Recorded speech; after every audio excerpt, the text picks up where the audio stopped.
I was 32 when I decided to take a solo camping trip into the mountains near Sandpoint, Idaho. It was September 2017, and the weather had already started to shift into early fall. The nights were colder, and the trees were beginning to turn, but the days were still warm enough to hike without freezing. I'd done a lot of camping before, mostly with friends, sometimes with my younger brother, but this was the first time I was going completely alone. I needed the break.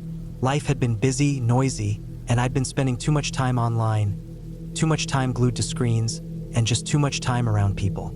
I was craving quiet, space, and that feeling of being small in the middle of nowhere. I picked a remote area just outside of the Canuxu National Forest, not too far from Priest Lake but away from the more popular trails. I didn't want other campers nearby.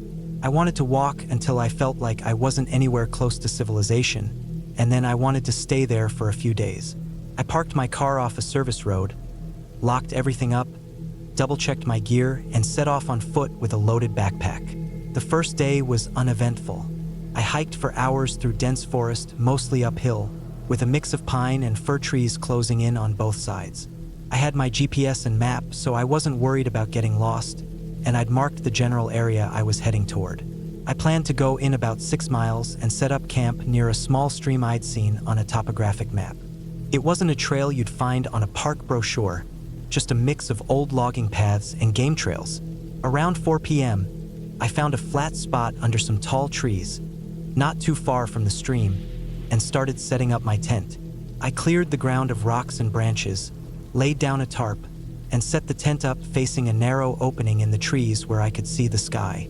The silence was incredible, not total silence. There were birds, wind, the occasional creak of branches, but the kind of quiet you only get when you're far from roads, people, and power lines. That night, I sat by the fire I'd built, eating freeze-dried pasta from a foil pouch and sipping hot tea. I had a good flashlight, a solid knife, a bare canister for food, and a small first aid kit. Everything felt calm. I climbed into my sleeping bag around 9:30 p.m. and drifted off listening to the stream and the wind moving through the trees. I woke up sometime in the middle of the night needing to pee. It was pitch dark and colder than I'd expected. I slipped on my jacket, unzipped the tent as quietly as I could, and stepped out into the dark. The fire was long out. I had a small headlamp clipped to my jacket and clicked it on. The woods around me looked completely still. I walked a few feet away from the tent, did my business, and turned to go back when I heard something, just a soft crunch in the distance. I stopped. Could have been anything.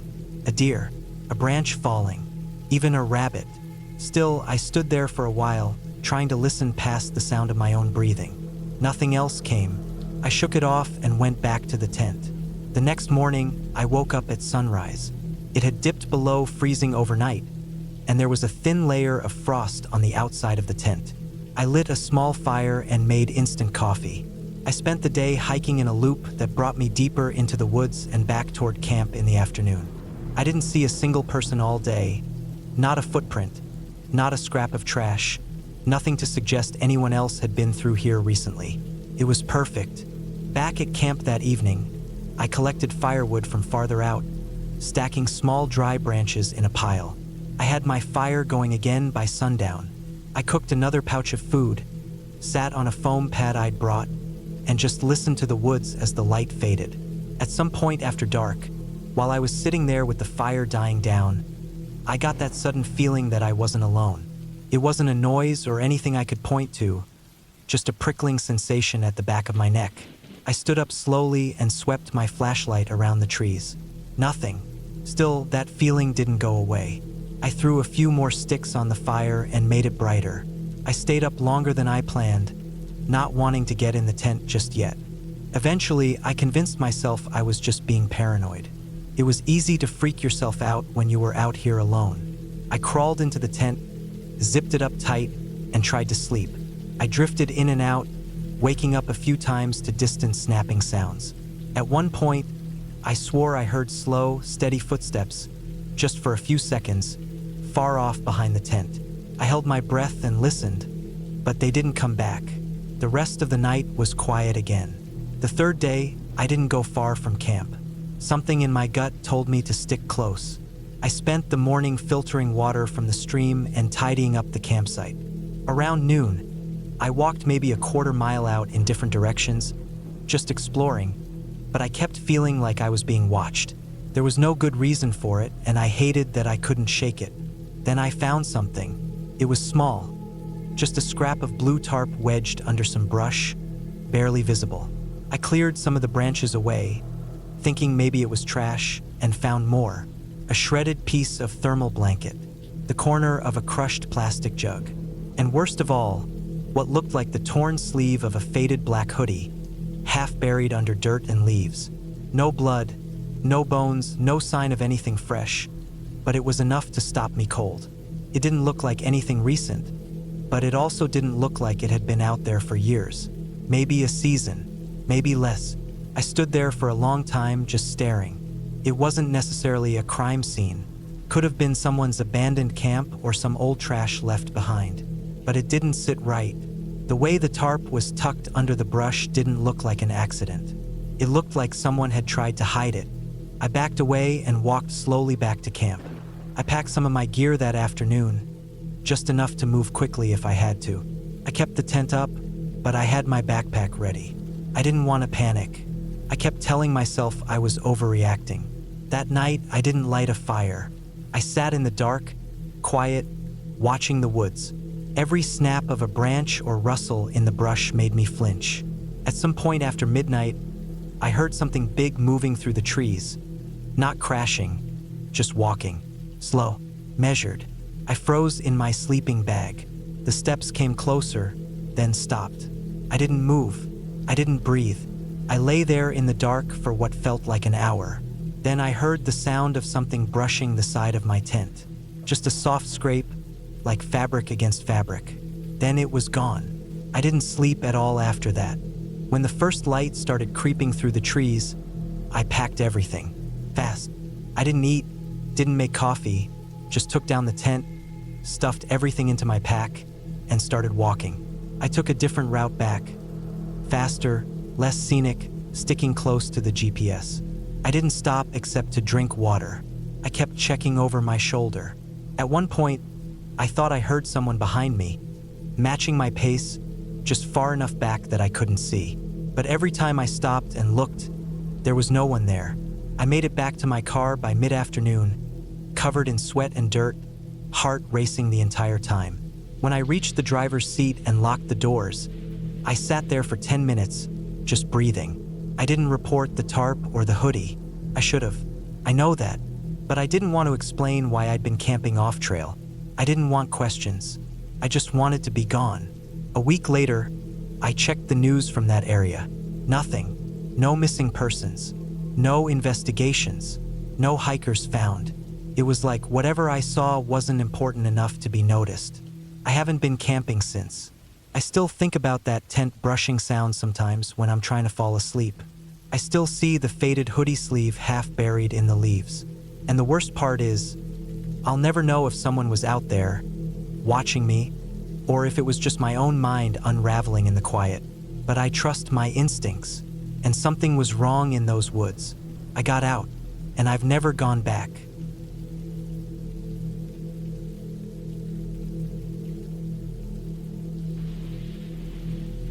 I took a week off from work in July 2017 to go on a solo camping trip up near White Pine Lake, about 2 hours outside of Boise, Idaho. I was 35 at the time, working full-time in HVAC, and I badly needed to unplug for a bit. My phone had become an extension of my hand, and between stress from work and a breakup I didn't see coming, I wanted to be somewhere quiet, far from anything that buzzed or pinged. I didn't tell many people where I was going, just left a general idea with my brother that I'd be in the White Cloud Mountains area. I wasn't worried about being alone. I'd done solo camping trips plenty of times before. I was comfortable in the woods.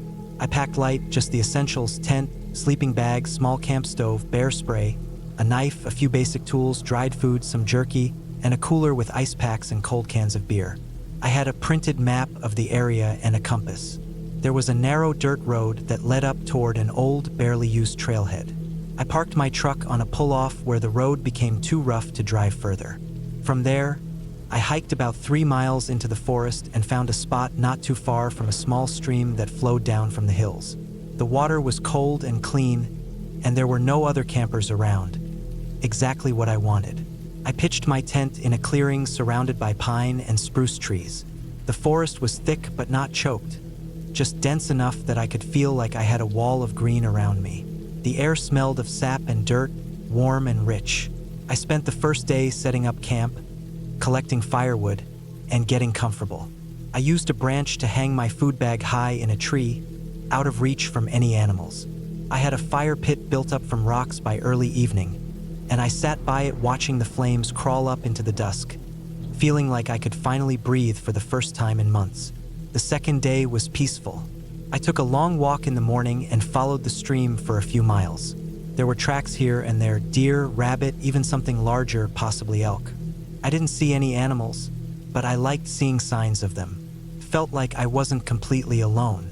The weather was hot in the afternoon, but under the trees it was cool and shady.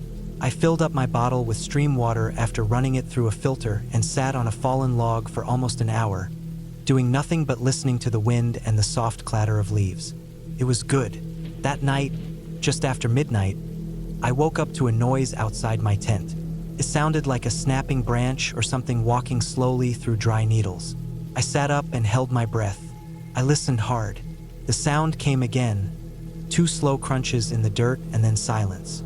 I reached for my flashlight and quietly unzipped the tent. I shone the light in a wide arc but saw nothing. I couldn't hear anything anymore either. No footsteps, no breathing, nothing. Probably a deer. Still, I kept the flashlight on and stayed awake for another half hour before falling back asleep. The next morning, I noticed something strange about the area near where I hung my food. The rope looked like it had been tugged. It was swaying slightly, like it hadn't settled all the way. The branch above had fresh scratches, like something heavy had pulled at it or tried to climb. I didn't think much of it at the time. I figured a raccoon or maybe even a bear had gotten curious but gave up. That third day, I decided to hike up a ridge that overlooked a part of the forest I hadn't explored yet. I took a small day pack with snacks and water, my compass, and a knife and left the rest at camp. It took about 2 hours to reach the top, and from there I could see miles of untouched forest stretching in every direction. No roads, no power lines, just endless green. I spent longer than I meant to up there, taking in the view and enjoying the solitude. When I finally started back down, I realized I'd misjudged the time. It was already past 5, and I wasn't sure how long it would take to get back on a different trail. I made it back just as the light started to dim. When I got close to camp, something felt different. It was subtle at first, just this low, uneasy feeling in my gut, like something was off. The kind of thing you can't point to, but you know it when you feel it. My tent was still standing, but the flap was partly unzipped. I hadn't left it that way. I always zipped it up completely, even if I was just going for water. I looked around slowly, making sure I wasn't just being paranoid. Nothing seemed to be missing, but a few of my things were out of place. My cooking pot had been moved. My folding chair was tipped over on its side. A small rock I'd used to weigh down a corner of the tarp was lying a few feet away. It didn't look like an animal had rummaged through anything. There were no claw marks or torn fabric. It looked like someone had walked through, picked things up, and put them down again. That night I couldn't sleep. I kept the fire going as long as I could, just for the light. I stayed sitting up inside my tent, bear spray within reach. I listened hard for any sound, even the smallest movement. The forest was unusually quiet. No insects, no rustling, nothing. At one point I thought I heard a single footstep, just one, off to the side of my tent. I froze and didn't move for nearly 10 minutes. Nothing followed. No breathing, no more steps.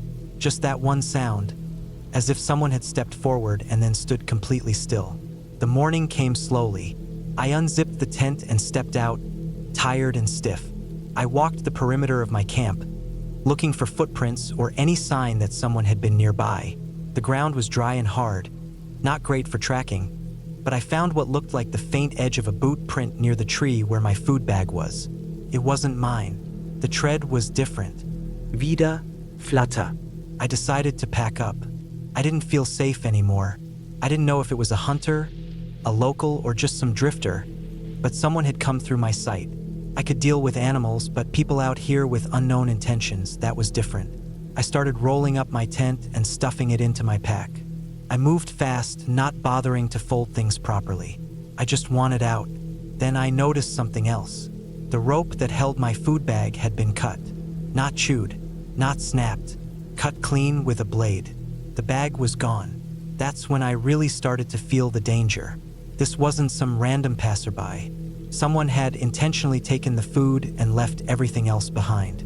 It was deliberate, quiet. I didn't know if they were watching me or had already left, but I no longer felt alone, not in a comforting way. I finished packing and headed out the same way I came in. My heart was pounding the whole time. I kept glancing behind me, listening for twigs breaking or leaves shifting. I didn't hear anything, but that didn't make me feel better. The sun was hot and the trail was steep, and I was sweating hard, partly from the hike and partly from nerves. Every time I stopped to rest, I kept one hand on my knife. When I finally reached the dirt road where I'd left my truck, I felt a bit of relief, but that faded fast. The truck door was slightly open, not wide, just enough to notice. I hadn't left it like that. I always make sure it's shut and locked. I walked up carefully, keeping low and listening. I checked the cab. Nothing looked stolen. My glove compartment was open but untouched. I had an old pack of batteries and a flashlight in there. Both were gone. There were no other vehicles nearby. No tire tracks that I could see. Just my own from 4 days ago. I got in and started the engine. I drove the first few miles down the road slowly, keeping an eye on the rearview mirror. I kept thinking I'd see someone walking behind me, or maybe another car trying to follow. But the road stayed empty.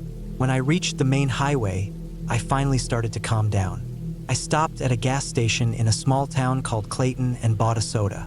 While I was inside, I asked the clerk if he'd seen anyone else come through looking like they'd been out in the woods. He said not really, just a couple of hunters a few days ago, but no one recently. I didn't press it. I just thanked him and left. I drove straight home and didn't talk about it for a long time. Not because I was scared of sounding crazy, but because I didn't want to relive that feeling of being watched. The way whoever it was came into camp, looked through my stuff, took the food and left everything else. No vandalism, no garbage, no threats. Just quiet signs that I wasn't alone and that someone else was making choices for me. While I slept or hiked or sat by the fire, I changed the way I camp after that. I never go alone anymore, and I always bring a GPS tracker with an emergency beacon. I started leaving detailed trip plans with 2 or 3 people instead of just one. And I carry more than just bear spray now. I don't want to need it, but I'll never be that unprepared again. What scared me most wasn't what happened. It was how easily someone could move through the woods without being seen. How they could watch me from 100 feet away, just out of view. And how, in all the open forest, I somehow set up camp in a place someone else had already decided to watch. That trip was supposed to be about peace and quiet. But what I learned is that silence doesn't always mean safety. Sometimes it means someone else is waiting for you to let your guard down. And when you're alone out there, no phone, no signal, no backup, every little sound starts to mean something. And sometimes you only realize the danger once you're already too deep in to do anything but get out and hope you're not being followed.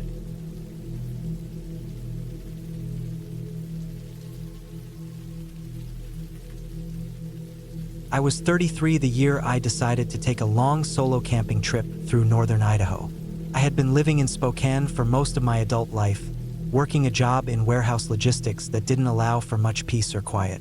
After years of noise, stress, and artificial light, I finally saved up enough vacation time and got permission to disappear into the woods for 2 weeks. I wanted to be alone. No people, no phone, no cars, no lights. Just the sound of wind in the trees and the smell of pine needles. I'd done smaller weekend trips before, but this time I wanted distance. I wanted real silence.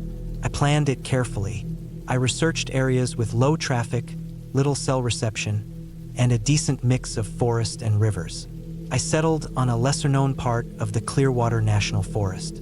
It was about a 5-hour drive from my place, but remote enough that even in the middle of summer, it didn't see much foot traffic. I packed everything I thought I'd need: tent, stove, fishing gear, a Ruger .357 revolver for bears, first aid kit, maps, compass, even printed trail notes from hikers who had passed through the area in the last few years. I packed light food, mostly dry goods like rice, oats, jerky, and trail mix, and brought a water filter with a backup in case the first failed. I checked everything twice before I loaded it into my Jeep. I left on a Sunday morning in late July 2021. The roads were clear, and the sun followed me most of the way. The last half hour of the drive was down a rough Forest Service road, full of ruts and washouts, the kind where you have to go 10 miles an hour or risk blowing a tire. I finally parked near a small clearing beside a wide bend in the Clearwater River. There was no one else around. I was more relieved than nervous. I hadn't seen another car for almost an hour by that point. I locked up the Jeep, stashed the keys in the lockbox under the bumper, and hoisted my pack onto my back. It was heavy, but I was used to it. I'd spent months training for this. I crossed the clearing and disappeared into the trees. The first few days went exactly the way I'd hoped. The trail I was following was narrow but visible. It followed a creek upstream, winding through dense pine and cedar forests, climbing slowly into the hills. I found a good rhythm: wake at dawn, pack up, walk 5 to 7 miles, find a spot near water, set up camp, eat, rest, repeat.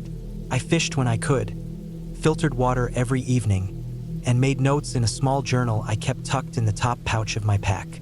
I saw deer almost every day, plenty of birds, a few elk, and once a black bear at a distance. It looked at me, then lumbered off without interest. I saw no people. I didn't even hear planes. By the 6th day, I was deep into the woods. The trail had faded into more of a suggestion. A line of faint scuffs in the dirt, the occasional blaze on a tree.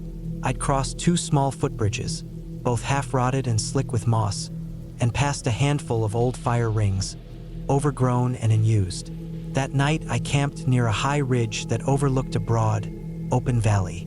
I slept well, wrapped in my sleeping bag, the wind rustling through the canopy above me. The next morning, I woke to something strange. I'd been hearing birds every morning since I arrived. Thrushes, jays, the occasional woodpecker. But that morning it was completely silent. No wind, no birds, nothing. It was the kind of silence that felt heavy, like something was holding its breath. I sat up in my sleeping bag and listened. Still nothing. I figured maybe a predator had passed through the area, spooking the wildlife. I shrugged it off, made breakfast, and packed up camp. I kept walking east. Around midday, I passed an old structure, just a stack of stone and half-burnt logs, maybe an old trapping cabin or fire shelter. It was sunken and broken, and it looked like it hadn't been touched in decades. I stopped for a moment and sat on a flat rock nearby to rest. That's when I first noticed something that felt off. I couldn't name it at first. It was just a sense that the forest had changed. The air smelled different, more dry, dusty. The trees here were more spread out, and the ground was firmer, almost brittle underfoot. I kept going, but I started to glance behind me more often. I told myself it was just the isolation getting to me. That night, I camped in a small hollow near a dried-up creek. There were signs of old flood damage, torn roots, bent saplings, but it hadn't seen water in a long time. I set up camp like usual and ate a quiet dinner. When night came, I felt more exposed than I had all trip. The silence from that morning still hung in the air. No crickets, no frogs, nothing. I crawled into my tent and zipped it shut, but I didn't fall asleep right away. I laid there listening to the emptiness for a long time before I finally drifted off. I woke up around 2 or 3 in the morning, not to a noise, but to the feeling that something had changed. The air inside the tent felt colder, like the temperature had dropped sharply. I unzipped the flap and looked outside. Everything was still. My fire had gone out, and the trees were barely moving. But I had this tight, crawling feeling in my gut. I turned slowly and scanned the area with my headlamp. Nothing. No eyes reflecting, no movement. Just trees. But that feeling didn't go away. The next morning, I found something I hadn't noticed before. Faint boot prints about 10 feet from my tent, circling behind it. They were older than last night, I think, but I hadn't made them. They were too large and too deep. I wear size 10 hiking boots, and these looked at least a size or two bigger. I followed them for a short distance, but they faded into the underbrush. I told myself maybe an old hunter had passed through here years ago, and the prints had just been preserved by the dry soil. Still, I couldn't shake the feeling I was being watched. I changed my route slightly to loop back toward the river. I figured I'd shorten the trip by a few days. I'd had enough quiet. That evening, I made camp near a rocky slope that gave me a wide view of the land below. I felt better being able to see a little farther. Still no animals, no insects, no signs of life beyond the trees themselves. It was like the forest had emptied out. That night, I slept with the revolver in my sleeping bag. 3 nights later, I saw him for the first time. I was camped near a small spring-fed pool, trying to refill my bottles before dusk. I was crouched down at the water's edge, filtering, when I saw movement in the trees across the water. Just a flicker, like someone ducking behind a tree. I stood up slowly and stared. Nothing moved. I stayed still for a long time, eyes locked on that spot. Then I saw it again, a figure, human, just standing behind the trees. Not moving, not approaching, just standing. I didn't yell or wave or do anything. I just backed up slowly, packed up camp in under 5 minutes, and started moving. I didn't stop until it was dark and I was 2 miles farther down the slope. I didn't use a light. I stumbled a few times, nearly turned my ankle once, but I didn't stop. I found a low, sheltered spot between 2 large rocks and didn't even pitch the tent. I just laid down with my pack beside me and waited for sunrise. I didn't sleep. The next day, I checked the map. I was only about 14 miles from the trailhead where I'd started. I could be back at the Jeep in 2 nights if I pushed it. I started walking. I walked as fast as I could, barely stopping to rest. Every time I turned around, I expected to see that figure again. I never did, but the feeling never left. That night, I camped in a small gully and piled rocks around my tent. It was a waste of energy, but it made me feel better. Around midnight, I heard footsteps. Slow, careful, deliberate. I stayed completely still in my sleeping bag, barely breathing. The steps circled the tent once, then stopped. I waited. Minutes passed. Then I heard something light, like a fingernail scraping the fabric of the tent. Just once. Then silence. I didn't sleep the rest of the night. I left camp before the sun was up. I didn't eat. I didn't stop. I walked until my legs burned, until I finally recognized the bend in the trail that led down to the clearing where I'd parked the Jeep. The sight of it nearly broke me. I almost ran. When I got to the Jeep, it looked untouched. I unlocked it, threw my pack inside, and turned the engine over. It started. I put it in gear and drove. I didn't look in the rearview mirror until I hit the highway. I never went back to that area. I reported the strange activity to the local ranger station, but they didn't find anything. No footprints, no evidence of another person. Nothing. I didn't expect them to, but I know what I saw, and I know someone was out there. Now, I only camp in well-trafficked areas. I don't go alone anymore. I still love the woods. I still crave the quiet. But I learned that just because a place is silent doesn't mean it's empty. Some silences are waiting, watching, listening, and some footsteps don't want to be heard until they're right behind you.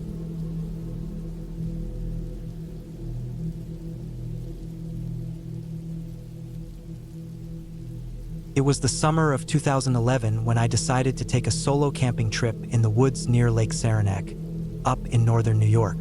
I was 28 at the time, tired of city noise and the usual grind of work.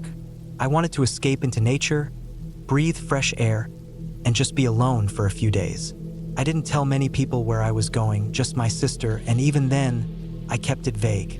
I've always liked the idea of being completely cut off to test myself a little. What I didn't expect was how much that trip would shake me. I left early in the morning, my old Jeep packed with the basics: a tent, sleeping bag, cooking stove, water filter, some canned food, a first aid kit, and a compass. I wasn't the most experienced camper, but I had read enough to know how to survive in the woods. My plan was to camp at a spot I found on a map, about 8 miles from the main road, accessible only by a dirt trail. I drove as far as I could, then parked and began hiking in with my backpack. The trail was narrow and rough but steady. At first, the woods felt peaceful. Tall pine trees with sunlight filtering through the needles, the smell of damp earth and moss, the soft rustle of small animals in the underbrush. The air was cool, and the sound of a nearby stream guided me deeper into the forest. I was filled with a calm that only nature can give you. No cars, no sirens, just me and the trees. After about 2 hours, I reached the clearing where I planned to set up camp. It was a small flat area surrounded by dense woods, with a clear view of the sky and a small lake just a few hundred feet away. The water looked clean and inviting. I dropped my pack and started pitching my tent, feeling satisfied with how smoothly things were going. By noon, my camp was ready.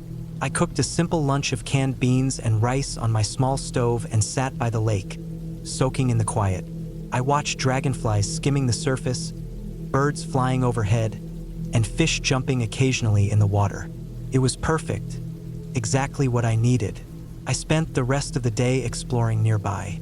The woods were thick but navigable, and I marked a few trees with bright orange tape I had brought, just to keep track of my path.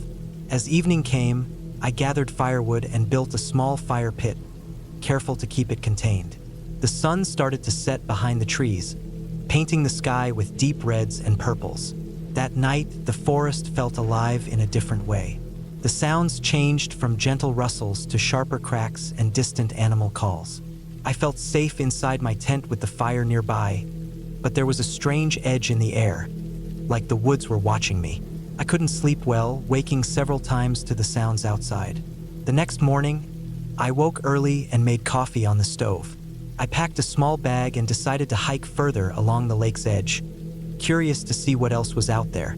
The trail was less clear here, and after about an hour, I found myself in an area of thick brush and fallen trees.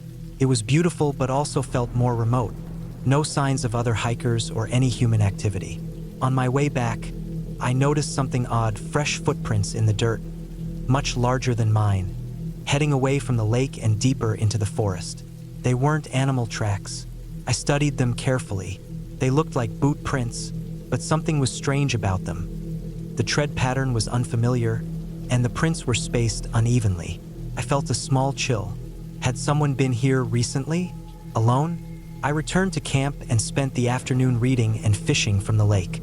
The weather stayed warm and clear, but I kept thinking about those footprints. The woods suddenly felt a little less friendly. That evening, I cooked dinner and made sure the fire was good and bright. I kept my knife close at hand, just in case. I told myself I was being paranoid, that maybe the prints were old or left by some other campers passing through, but the feeling didn't go away. Around midnight, I was awakened by a noise outside the tent. It wasn't the usual forest sounds. This was something different, a soft crunching, like someone stepping carefully over twigs and leaves, moving slowly but deliberately around my camp. My heart hammered in my chest. I wanted to stay quiet, to not give away my presence, but I was frozen, caught between fear and the need to understand what was happening. The noises circled my tent a few times before fading away into the distance. I didn't dare move or make a sound until I was sure it was gone. When dawn finally came, I left the tent quickly, flashlight in hand, and searched around my camp for any signs of who or what had been there. I found something that made my blood run cold. Faint marks on the fire pit stones, as if someone had moved them recently. Nearby, in the dirt, were those strange boot prints again. They went off in the direction of the lake. I packed everything quickly, deciding to leave. But before I could finish, I saw a shape on the far side of the lake, a figure standing motionless between the trees. I couldn't make out much in the dim light, but it was tall, wearing a dark jacket and hat. The figure didn't move or wave or call out. It just watched. Fear took over, and I grabbed my pack and started walking fast back to the trailhead. The path seemed longer than before, and every crack or snap made me jump. I kept looking over my shoulder, but I didn't see the figure again. When I finally reached my Jeep, I locked the doors and sat inside, breathing hard. My phone had no signal, so I couldn't call anyone, but I was safe for the moment. I didn't sleep that night, and at first light, I drove straight home, not stopping until I was back in the city. For weeks afterward, I couldn't stop thinking about those footprints and the figure at the lake. I never saw anyone else on that trail during the trip. No other campers, no fishermen, no hikers. The area wasn't popular at that time of year, but someone had been there, watching me. Eventually, I told my sister everything. She convinced me to report it to the local ranger station. They told me they had no recent reports of missing persons or campers in the area, but did mention a small group of illegal hunters who sometimes trespassed on private land near the lake. They were known to avoid contact and sometimes acted suspiciously when caught. The feeling I had wasn't just fear of being alone. It was the feeling of being watched by someone who didn't want me there, someone who might have had bad intentions.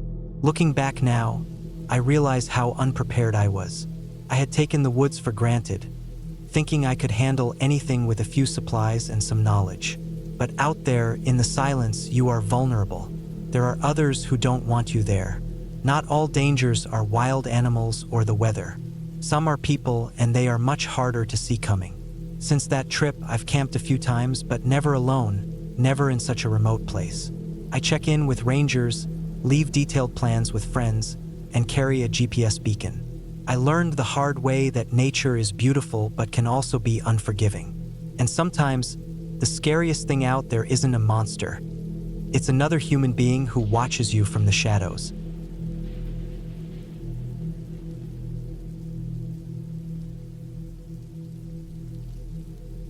It was the summer of 2012 when I decided to take a break from the city and go camping alone for a few days. I was 28 years old then, working as a graphic designer in Portland, Oregon. I needed time away from the constant noise and stress, and the idea of spending a few nights alone in the forest sounded peaceful. I had camped before but never alone, so I was a bit nervous but mostly excited. I picked a spot deep in the Cascade Mountains, near a small lake called Lost Pine Lake. It wasn't a popular spot, no big campgrounds or crowds, just quiet woods and water.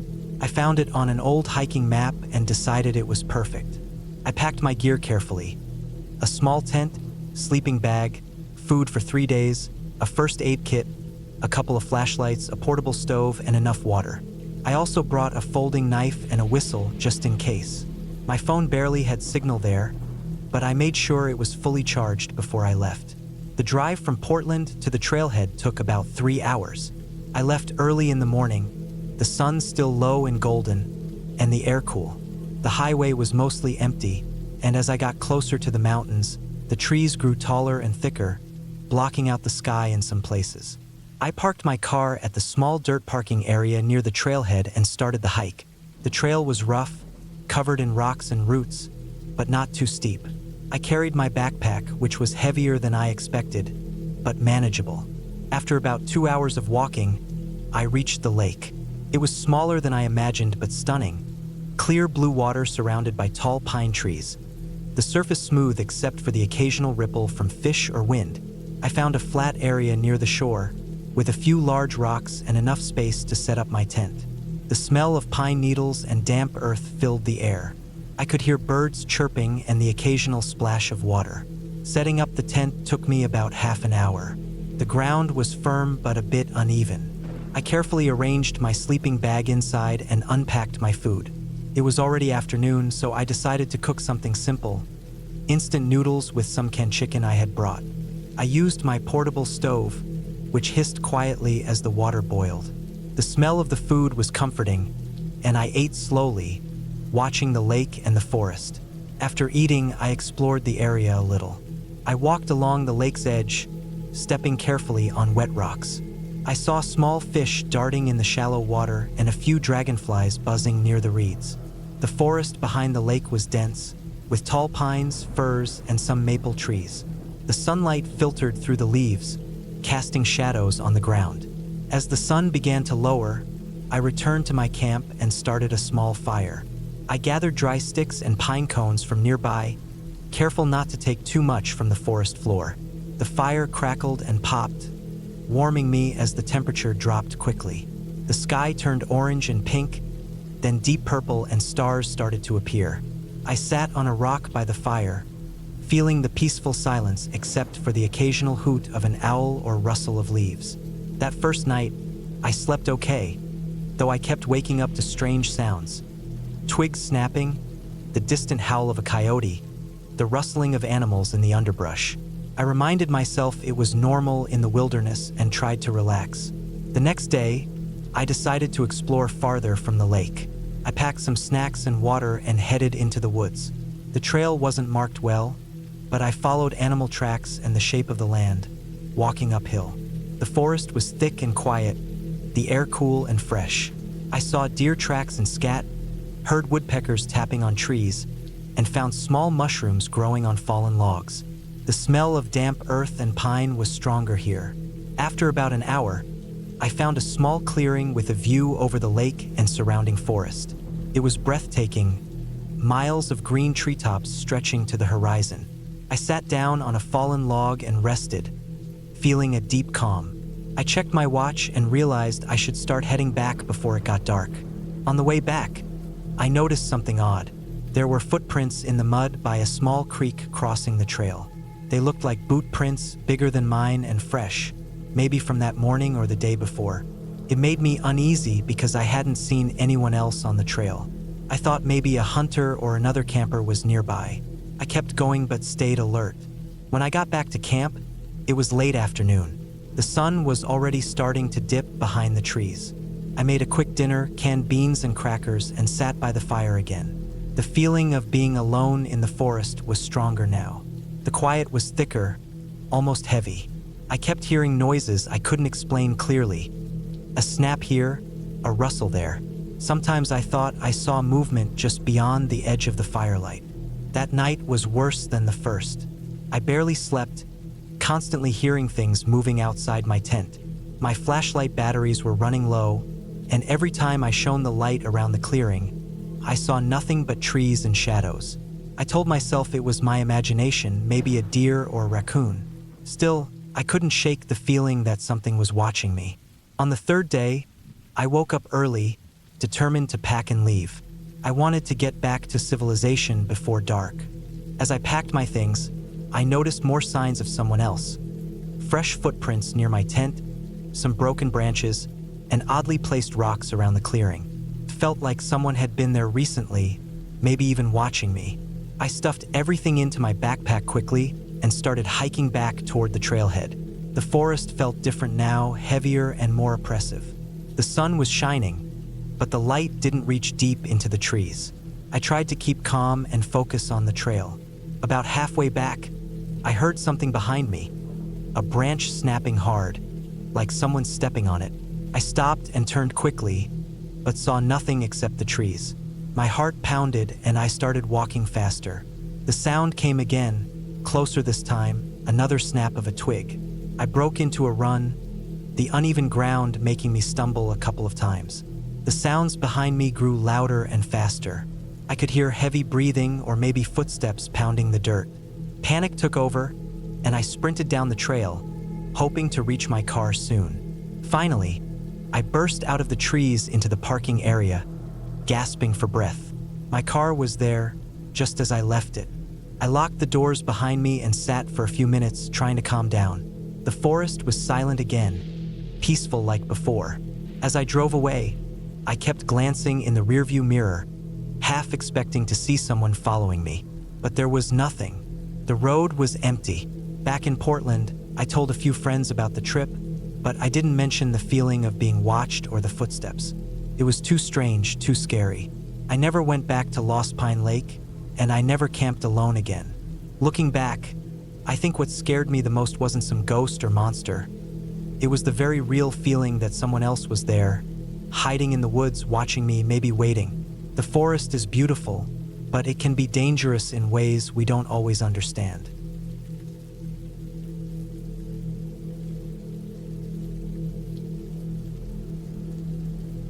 It was the summer of 2011 when I decided to take a solo camping trip deep into the mountains of northern Idaho.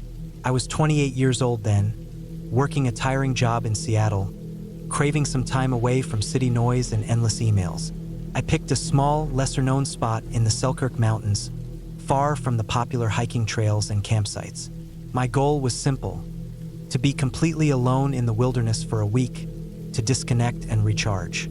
I packed my old backpack with the essentials: a tent, sleeping bag, basic cooking gear, water purification tablets, and enough dried food to last me the week.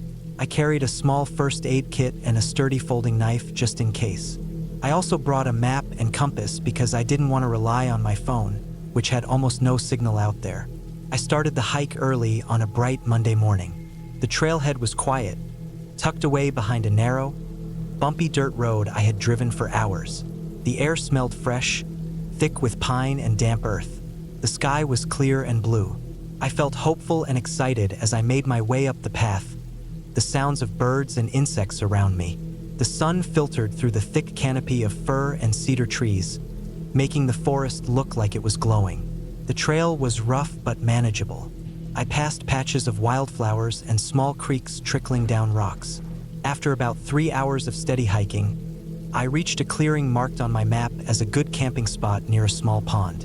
The water was still and dark, surrounded by tall grass and alder bushes. I dropped my pack and took a deep breath. I set up my tent near the edge of the clearing, far enough from the water to avoid any bugs, but close enough to hear the quiet splash of frogs and insects at night. I spent the first day exploring the area. The forest was dense, and the hills around the pond were steep and thick with underbrush. I found some decent firewood and collected a few dry branches and pine cones. The air was cool, but the sun still warmed the open spots in the clearing. By late afternoon, I built a small fire pit with stones I found nearby, careful to keep it contained. That first night, I lay in my tent, the forest alive with noises. The wind rustled the trees, and far off, I heard an owl's call. It was peaceful, but there was also a feeling of isolation that I wasn't used to. No streetlights, no cars, no voices, just me and the wilderness. It was a mix of freedom and something else, something more uneasy. The next few days followed a routine. I woke up with the sun, cooked oatmeal and coffee over the fire, and explored the trails. I kept track of my food and water. I fished in the pond a couple of times, but the water was too cold, and I didn't catch anything. Each day I felt a little more at home, though the loneliness stayed. I didn't see any other people, just animals, squirrels, deer, a few birds. On the fourth day, things started to feel different. I woke up early, before dawn, because I wanted to watch the sunrise. The sky was gray and cloudy, with a chill in the air. I noticed fresh animal tracks near the edge of the clearing, but they were unlike any I had seen before. Bigger, deeper, and more scattered. I figured it might be a bear or a large moose. I checked my knife and made sure my food was stored away, hanging in a tree as I'd read about in camping guides. That morning, while walking near the pond, I spotted a few broken branches and flattened grass off the trail. It looked like something large had been moving through there recently. I didn't think too much about it at first. Wild animals make trails, but I marked the spot mentally and kept going. By the fifth day, the weather turned sour. Heavy clouds moved in, and the wind picked up. I stayed mostly in camp, tending the fire and keeping dry under the tent's rainfly. The sound of the rain was steady, tapping on the tent and the leaves. It was cozy, but also a little nerve-wracking. The forest around me seemed darker, the trees bending in the wind. That night, something happened that changed everything. I woke up suddenly, the fire outside almost out, hearing a loud snap near the edge of the clearing. My heart jumped. I stayed still, listening. There was a faint crunching noise, like someone walking on dry leaves and twigs. But there was no moon, no light except my dying campfire. The noise stopped for a moment, then started again, closer this time. It was slow, careful, as if whoever or whatever it was trying not to be noticed. I grabbed my flashlight from my backpack, careful not to make noise, and peeked outside the tent. The beam cut through the dark, lighting up trees and brush. I saw nothing, but the rustling in the shadows continued. I clicked the light off quickly, my hands trembling. I wasn't sure if it was an animal or a person, but something didn't feel right. I spent the rest of the night wide awake, the noise coming and going. I could hear branches breaking, leaves crunching, footsteps circling the clearing. I didn't dare to leave the tent. I tried to stay calm, thinking it was probably just a curious animal. But deep down, I felt scared in a way I hadn't before. The next morning, I found my food bag had been disturbed. The rope I used to hang it in the tree was frayed, and the bag was torn open. Some of my dried food was missing, scattered on the ground. I felt violated, like something had been in my camp while I slept. I didn't want to stay another night. I packed up as quickly as I could, heart pounding with every snap of a branch or rustle in the bushes. As I started hiking back the way I came, I noticed more footprints in the mud, bigger, deeper than any animal tracks, some fresh. The trail back was harder. The rain had made the ground slippery, and I kept looking over my shoulder, half expecting to see someone or something following me. The forest seemed oppressive, heavier than before. I stayed on high alert, gripping my knife in my hand. Hours later, I reached the dirt road and felt a wave of relief wash over me. I pulled out my phone, no signal of course, but I knew I was close to the main highway. I started walking toward the sound of cars. When I finally reached my truck late in the afternoon, I locked the doors and sat inside for a long time, trying to calm my racing heart. I kept thinking about what had been out there with me. Was it a person? Someone living rough in the woods?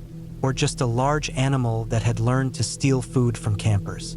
Driving away, I stopped at the local ranger station. I reported what happened, showing them the torn food bag and describing the footprints I saw. They told me about recent reports of trespassers and illegal campers in the area. People who would sneak in, sometimes cause trouble, or steal from others. The ranger advised me to be careful in the future and offered to escort me to safer campsites if I wanted to come back. I thanked them but told them I wasn't sure I would. That trip left a mark on me. I had imagined peaceful solitude in the woods, but instead, I found something unpredictable and a little dangerous. The reality of being alone in the wild, not just with nature, but with other people who might not have good intentions. Looking back, I realized I was lucky. I didn't encounter anyone directly, and nothing worse happened. But that feeling of being watched, of not being completely safe even in the middle of nowhere, stayed with me for a long time. After that trip, I never went camping alone again. I learned to respect the wilderness not just for its beauty, but for its unpredictability, from the weather, the animals, and from other humans. I still love nature, but now I understand the importance of caution and preparation, and the value of having someone else with me when I go deep into the wild.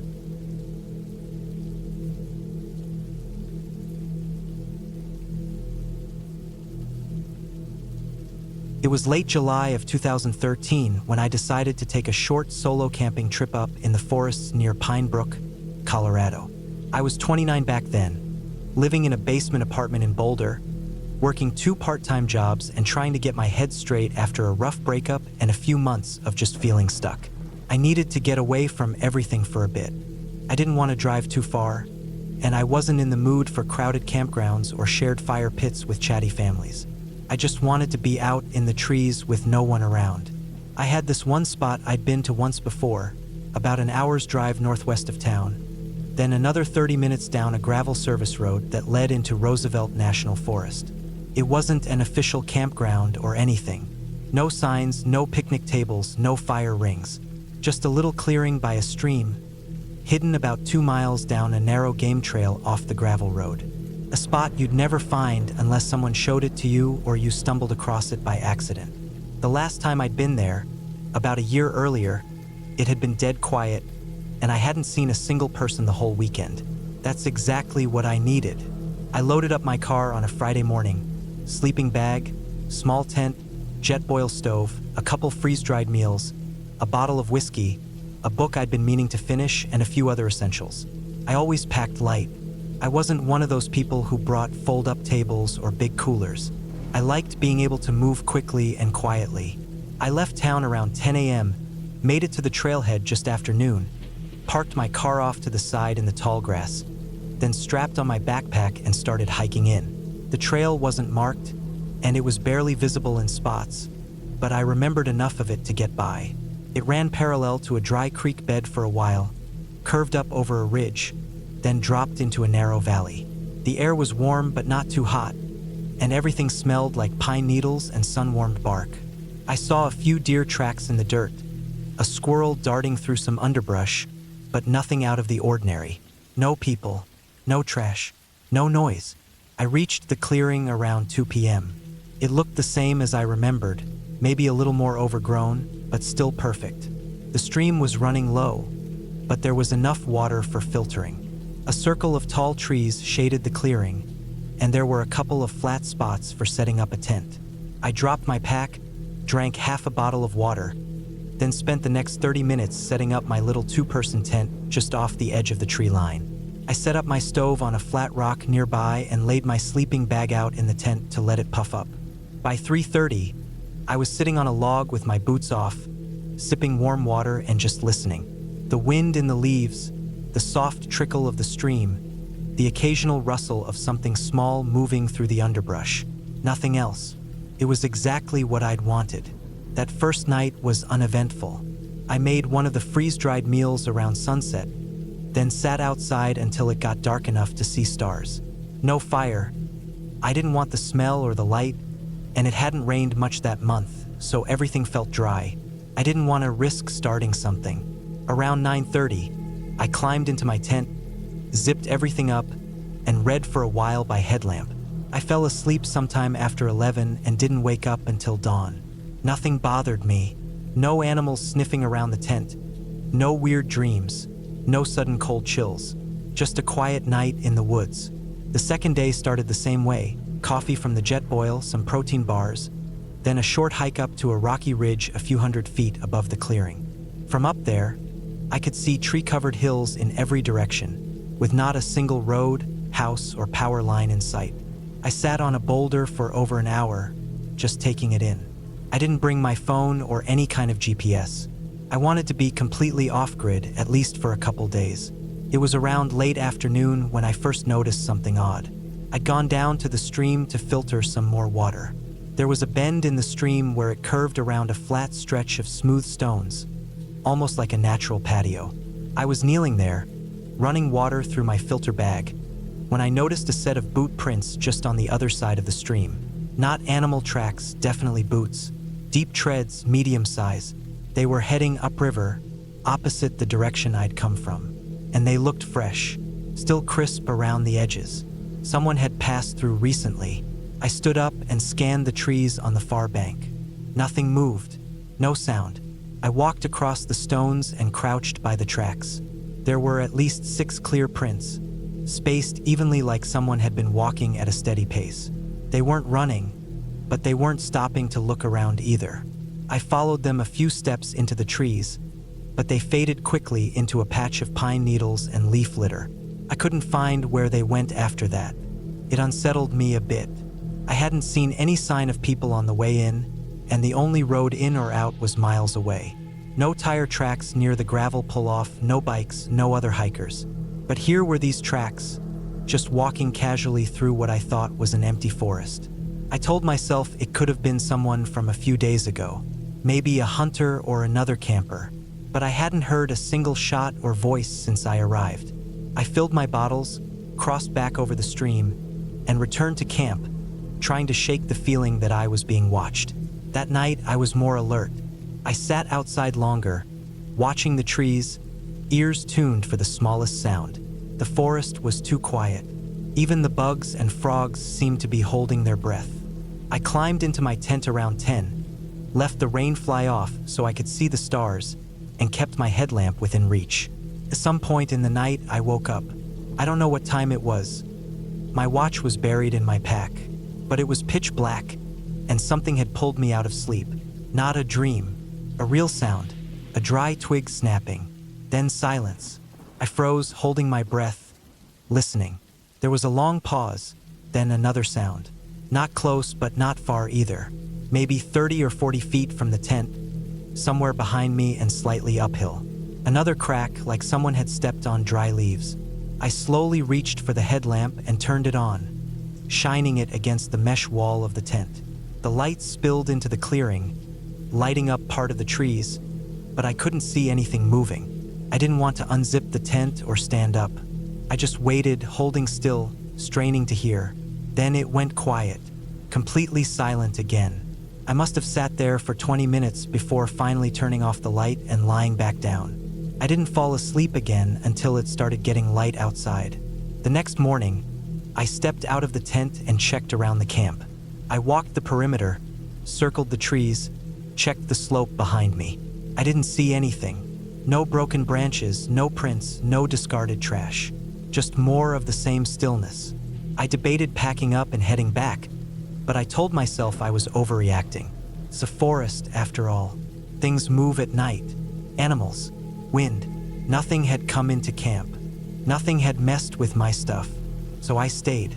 But I was tense all day. Every little sound had me turning my head. I stopped reading, stopped relaxing. I just sat on the log with my boots on, listening, waiting. I didn't go hiking again. I stayed within sight of the tent, ready to grab my pack if I needed to. Around 4 p.m., I spotted something that made my stomach drop. I was filling my water again at the stream, crouched in the same spot as the day before, when I looked across and saw a new set of boot prints. Not the old ones, new ones. They weren't in the same spot, they were a little further upstream this time. But they were fresh, edges still damp from the soft earth. Facing toward my camp this time, I backed away slowly and climbed the short hill to my tent. I packed up fast, tossed everything into the pack, not even folding it properly. I zipped up the tent and left it there. I could come back for it later. I slung the pack on and started hiking out. I didn't take the game trail. I went up and over the ridge instead, off trail through brush and deadfall, trying to move fast and quiet. I didn't want to risk someone waiting on the trail ahead of me. I didn't know who was out there or what they wanted. Maybe it was just a coincidence, some hiker who had no idea I was there. But the prints were facing my camp. They were following. I reached the gravel road in about 90 minutes, drenched in sweat, scratched up from branches. My car was still there, untouched. I got in, locked the doors, and drove straight back to Boulder. I didn't stop, didn't look back. That night, I showered, ate half a pizza, and lay awake staring at the ceiling. I never called the Rangers. I never went back to get the tent. A few weeks later, I looked it up online. There had been a couple of reports over the years of strange encounters in that area.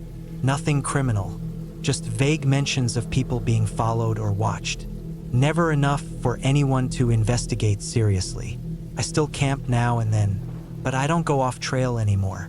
I don't go alone, and I never go back to the same place twice.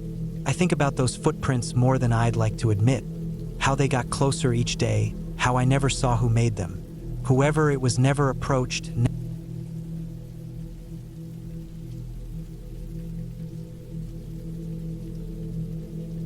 I was 34 when I decided to take a solo camping trip deep into the state forest near Baxter, Maine, during the late summer of 2016. I had always liked being outside, but this was the first time I would be going alone for more than a day. I had done a lot of weekend trips with friends when I was younger, and sometimes I'd even hike out by myself for the day. But this time I wanted something more real, something that would shake the restlessness I'd been feeling for the past few months. Things hadn't been going right at work. My relationship had ended in a quiet, bitter way a few months earlier, and I felt like I had no space in my own apartment. Everything about my life felt jammed up and heavy.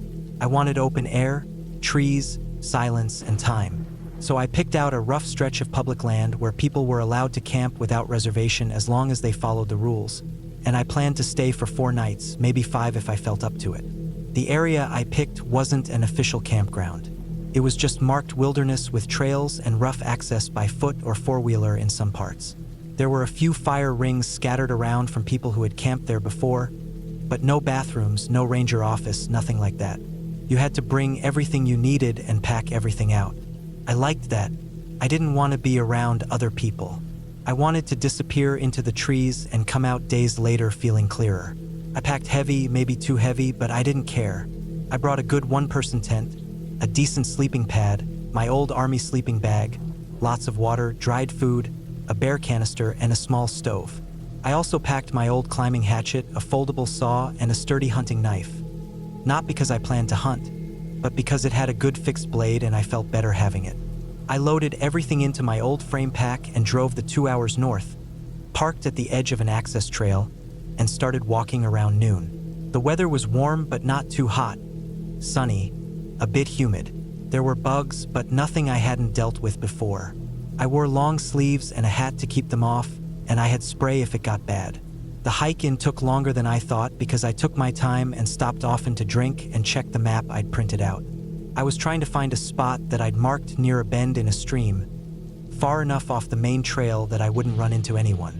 It took maybe 3.5 hours to get there, and by the time I did, I was soaked with sweat and my legs were shaky from the weight. But the spot was perfect. Flat ground, trees all around but not too close, and the soft sound of water in the background. I found an old fire ring someone had made years ago, set my pack down, stretched for a few minutes, then got to work setting up camp. The tent went up quickly. I cleared away a few rocks and sticks, inflated the pad, and unrolled my bag inside. I set the stove and bare canister a good distance away and walked down to the stream to wash my face and arms. The water was cold and clear, and for the first time in months, I felt like I could breathe. There was no phone signal, no traffic, no screens, no people. Just trees, water, and wind. I ate some jerky and nuts, drank more water, and watched the light change in the trees as the sun started to drop. By sunset, I had a small fire going and was boiling water for freeze-dried chili. Tasted like salt and cardboard, but it felt like a reward. I stayed up for a while by the fire, just listening, feeling everything slow down. Then I put the fire out, walked back to the tent, and zipped myself in. I slept hard. The first 2 days were everything I wanted them to be. I didn't hike far, just enough to stretch out my legs, look at the land, and move around a bit. I made small fires at night, cooked simple meals, drank lots of water, and wrote a few notes in a small journal I'd brought with me. I saw a few deer, heard some birds I didn't recognize, and found an old beaver dam upstream that looked like it had been abandoned years ago. There were signs of people here and there, a broken boot print near a muddy patch, some trash someone had half buried, but nothing recent. I felt alone but safe, like the land had accepted me for a little while. On the third night, things started to change. I had just finished eating and was getting ready to put out the fire when I heard something snap in the woods to the east of camp. It wasn't like a branch falling from a tree. It was the sharp, sudden crack of a stick underfoot, followed by a pause, and then a second softer crack. My body stiffened before my brain caught up. I turned toward the sound and waited. The fire was low, and my eyes were already adjusted to the dark. I stared into the trees, trying to see movement, but there was nothing. After a minute or two, I told myself it was probably a deer. Maybe it had wandered close to camp and stepped on something. I waited another few minutes, then put the fire out, walked slowly to the tent, and zipped myself in. I kept my knife close, just in case, but eventually I fell asleep. In the morning, I walked over to where I'd heard the sound. The ground was covered in pine needles and old leaves, but about 15 feet from camp, I found what looked like the faint outline of a boot print. It wasn't clear and I couldn't be sure, but it was bigger than my own foot, and it hadn't been there the day before. I stood there for a long time, staring at it, listening to the trees.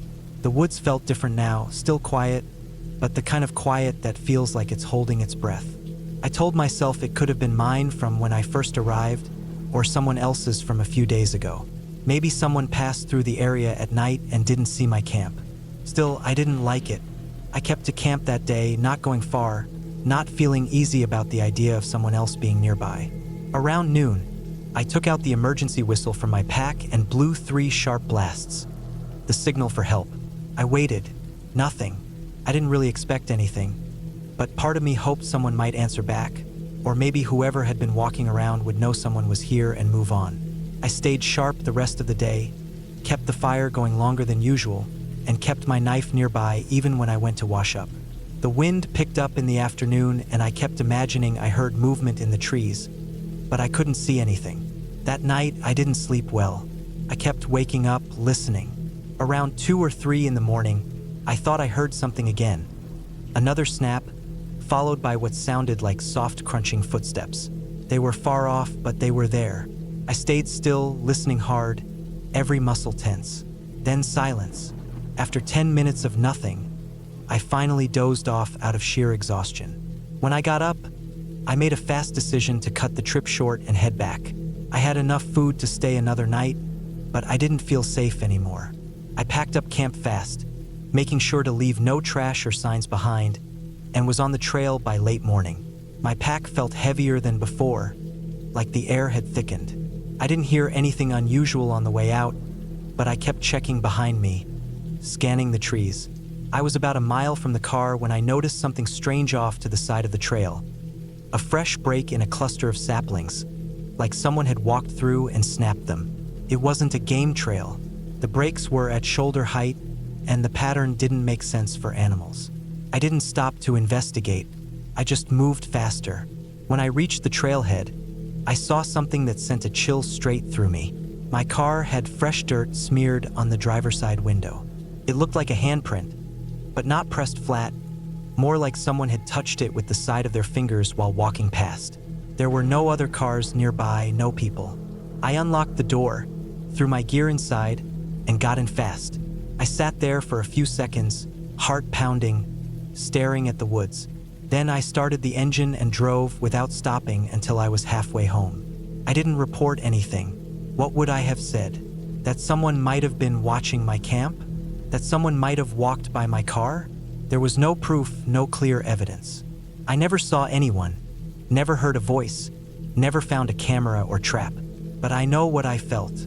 I know the difference between the normal unease of being alone in the woods and the sick, tight feeling of being watched. Someone was out there and they were quiet, patient. Maybe they were just passing through. Maybe they didn't mean any harm.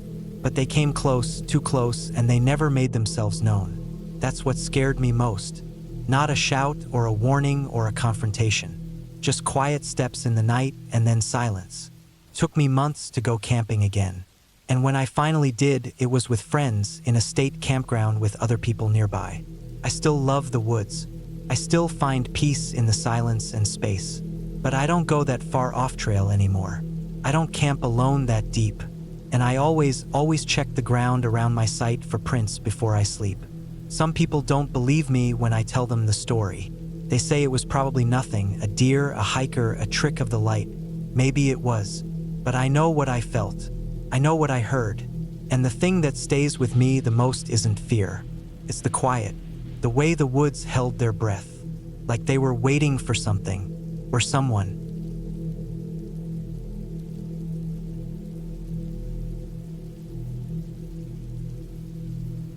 I was 33 when I took a solo camping trip to the far northern part of Maine, right near the Canadian border. It was the summer of 2018, early July. I'd been working nonstop that year, splitting time between freelance graphic work and a part-time maintenance job at a local school district in Boston. I was worn out, tired of screens, noise, traffic, and people. I wanted to get away somewhere quiet, completely off-grid for a week. Just me, my gear, and the woods. I picked a place called Longview Forest. It wasn't an official state park or anything. Just a huge stretch of land that was mostly forgotten. A few people knew about it through older hiking forums, but it wasn't on any official maps. There were no rangers, no paved roads, no cell phone signal, and definitely no other campers. Just miles and miles of dense trees, hilly terrain, and small clearings by shallow creeks. That was what I wanted. I'd read about it on a blog written by some retired guy who used to hike up there in the 90s. He said it was the most peaceful place he'd ever been and that no one ever went there anymore. I planned for 7 days. I packed plenty of food, freeze-dried meals, a bunch of protein bars, a water filtration pump, my little gas stove, extra butane, a solar charger for my GPS and flashlight, and backup batteries. I also carried a tarp, my sleeping bag, a lightweight tent, and enough bug spray to last a month. I didn't bring a gun, just a good knife, bear spray, and a whistle. Maine doesn't have many big predators aside from black bears, and I knew how to camp clean. I wasn't worried about animals. I drove out early on a Friday morning, reached the last gravel road by noon, and spent another hour bumping along that until the trees swallowed the car completely. I parked in a small turnout surrounded by thick spruce. From there, I hiked about 5 miles into the forest, moving steadily uphill most of the way. It was quiet. The air smelled clean, like pine needles, damp bark, and dirt. I could hear birds, insects, and the occasional wind in the canopy. No planes, no traffic, nothing man-made, just natural stillness. The spot I picked for my base camp was near a narrow creek that flowed into a small pool. It was only about a foot deep, but the water was clear and cold, perfect for washing up and filtering drinking water. The area was flat, with soft moss and leaf litter underfoot, and there was enough space between the trees to pitch my tent without too much trouble. I set everything up carefully. Tarp overhead in case of rain, bear bag strung high between two trees, fire pit cleared and surrounded with stones. By late afternoon, I was settled in and finally breathing easy. The first 2 days were perfect. I spent them hiking around, taking photos, napping in the shade, and just sitting quietly. I barely used my GPS, just followed the creek up and down, always making sure I could find my way back. The nights were cool, but not cold, and I slept well, wrapped in my sleeping bag with the sounds of frogs and owls lulling me to sleep. No bugs inside the tent, no animals messing with my stuff. I felt completely alone, but in a good way. On the third morning, I hiked farther than usual, maybe 6 miles east of camp, just wandering and looking for interesting spots. I came across an old hunting blind halfway up a hill. It was falling apart, covered in moss and vines, and didn't look like anyone had used it in years. I took a few pictures, then moved on. Around mid-afternoon, I realized I'd gone a bit too far. I'd veered off the creek and followed a dry gully for too long. My GPS still worked, so I wasn't worried, but it took me longer to get back to camp. I got there just as the sun was dipping below the trees. When I returned, I noticed something strange right away. My fire pit had been disturbed. The stones around it were scattered, and the ashes were gone, completely cleaned out. At first I thought maybe an animal had messed with it, but it didn't make sense. There were no claw marks or trash dragged around. The bear bag was untouched. The tent was still zipped, but the fire pit looked like someone had taken the time to clean it out entirely. I didn't like it. My first instinct was to scan the area for tracks, but the ground was too soft and covered in debris. Nothing clear. I checked my gear. Everything seemed to be in place, nothing stolen or moved that I could tell. I told myself maybe wind had blown the ashes around, or a raccoon had messed with it, but deep down I knew it looked too deliberate. I tried to shake it off, but that night I didn't sleep well. Every sound outside the tent made my ears twitch. I kept my flashlight in hand, switching it on every time I thought I heard footsteps or movement, but I never saw anything. The next morning, I seriously considered packing up and heading back to the car, but I talked myself out of it. I figured maybe I was just spooked from being alone too long. I decided to stay close to camp that day. I didn't hike at all. I just sat in a camping chair, carved wood with my knife, filtered water, and tried to keep my mind quiet. By evening, I felt more settled again. I made a small fire, cooked one of my freeze-dried meals, and forced myself to relax. I even took a short dip in the creek to cool off before bed. When I climbed into my sleeping bag that night, I finally felt almost normal again. But around 2 in the morning, I woke up to a sound. It wasn't an animal sound. It was the crunch of footsteps. Not running, just slow, deliberate steps through the underbrush.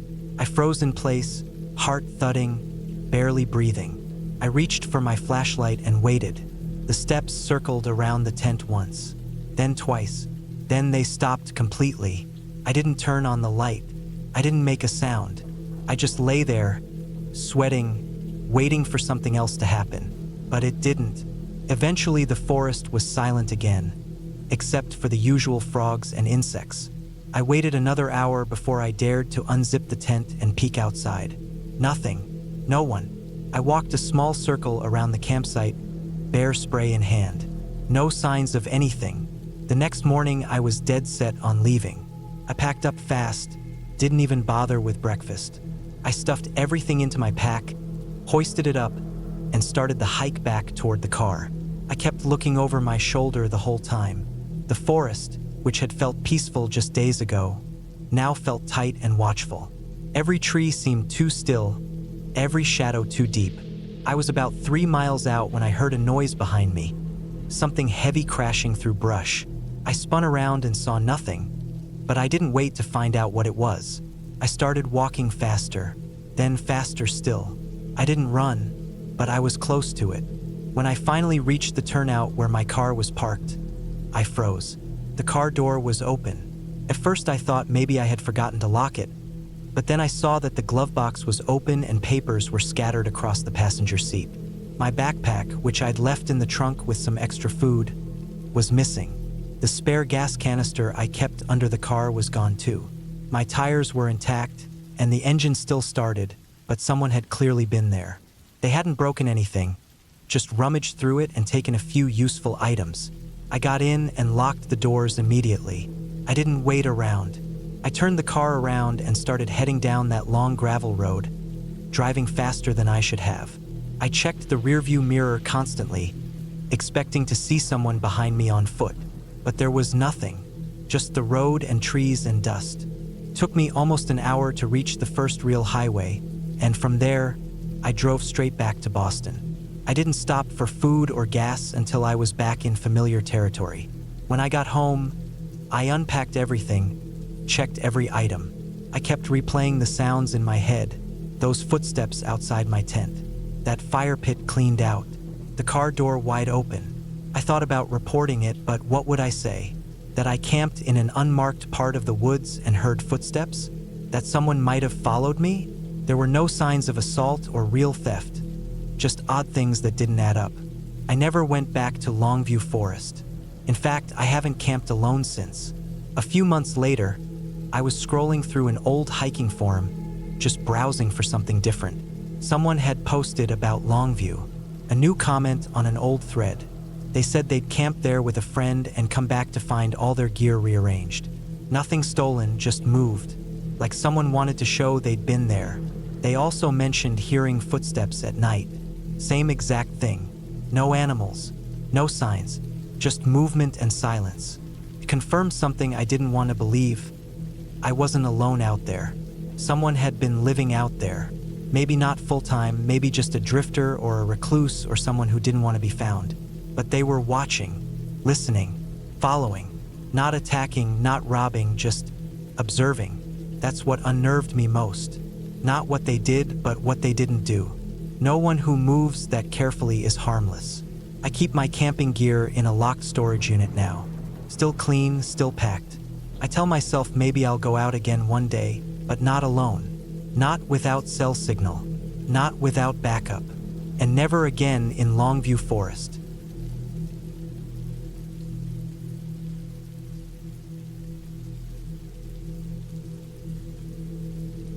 I went camping alone in the summer of 2017. I was 29 at the time, living in a small apartment in Des Moines, Iowa. I had just left a job I hated and needed a break from everything. People, screens, phones, noise. I wanted to get out into the woods for a few days, clear my head, and feel like I was doing something real, something simple. I picked a place about 5 hours north, in a part of Minnesota that was mostly forest and lakes, not too far from a town called Toft. The area had scattered state-managed campsites, mostly primitive, with no running water or electricity. That's what I wanted, just me, a tent, some supplies, and quiet. I loaded up my old Subaru Outback with a tent, a small cooler, a camp stove, a sleeping bag, basic food, bug spray, and other essentials. I brought a big jug of water, a knife, a first aid kit, and a satellite map I printed from my laptop. I left early in the morning and took mostly back roads, stopping once to fill up gas and grab a sandwich from a gas station. It was late afternoon when I finally parked the car at the start of a narrow gravel trail that led into the forest. The trail wasn't marked with any signs beyond a faded wooden post with the number 12 carved into it. I had picked this spot because the map showed a small clearing near a lake about 2 miles in. It looked perfect. The hike in was peaceful. I could hear birds and the wind brushing through the trees. The path twisted gently through pine and birch, with small patches of moss and low ferns covering the forest floor. It smelled like damp earth and leaves. I kept walking, sweating a bit from carrying my pack, but I didn't mind. The air felt cleaner than anything I'd breathed in weeks. The trail slowly narrowed and became rougher, more overgrown. I had to step over some fallen branches and watch my footing on wet rocks, but eventually I saw a break in the trees where sunlight hit the ground in a bright patch. That was it. The clearing was just how I hoped. It was about 20 feet across, with tall grass and flat ground surrounded by dense forest. Through the trees, I saw glimpses of the lake. It wasn't big, maybe the size of a few football fields, but it was calm, and the far shoreline was lined with reeds. I could hear frogs and the faint hum of insects. I set up my tent facing the water and unpacked my gear. I made a small fire pit with some stones and gathered dry sticks for kindling. After setting everything up, I walked down to the lake to rinse my face and splash some water on my neck. The water was cold and clear. There were no other people around, no distant car engines, no boats, no voices. It felt good to be completely alone. That first night was peaceful. I made a simple dinner of rice and beans on my camp stove, sat by the fire, and watched the sun dip behind the trees. The sky turned gold and pink, and the surface of the lake reflected it like a mirror. When it got dark, I lay inside my tent with my flashlight, reading a paperback book until I got tired. I zipped the tent up tight and listened to the crickets and frogs while I fell asleep. It was the second day when something felt off. I woke up early, a little after sunrise. The light was coming through the trees, and the air was cool and damp. I made coffee on my stove and sat by the lake, letting the steam rise into my face. I walked around a bit, exploring the tree line, looking for firewood or anything interesting. That's when I noticed something. A small pile of stones, too neatly stacked to be natural, sitting about 30 feet into the woods behind my tent. It looked like someone had deliberately placed them there. Maybe it was just some hiker before me marking a trail or something. I didn't think much of it, but I took note of it. I didn't move the stones. That afternoon, I tried fishing with a cheap rod I brought. I didn't catch anything, but I didn't care. I just sat quietly, listening to the wind and the lapping of the water. I made a small lunch, cleaned up, and spent some time writing in a little notebook I brought. As the sun started to set again, I cooked another simple meal, cleaned the pan, and sat by the fire until the sky got dark.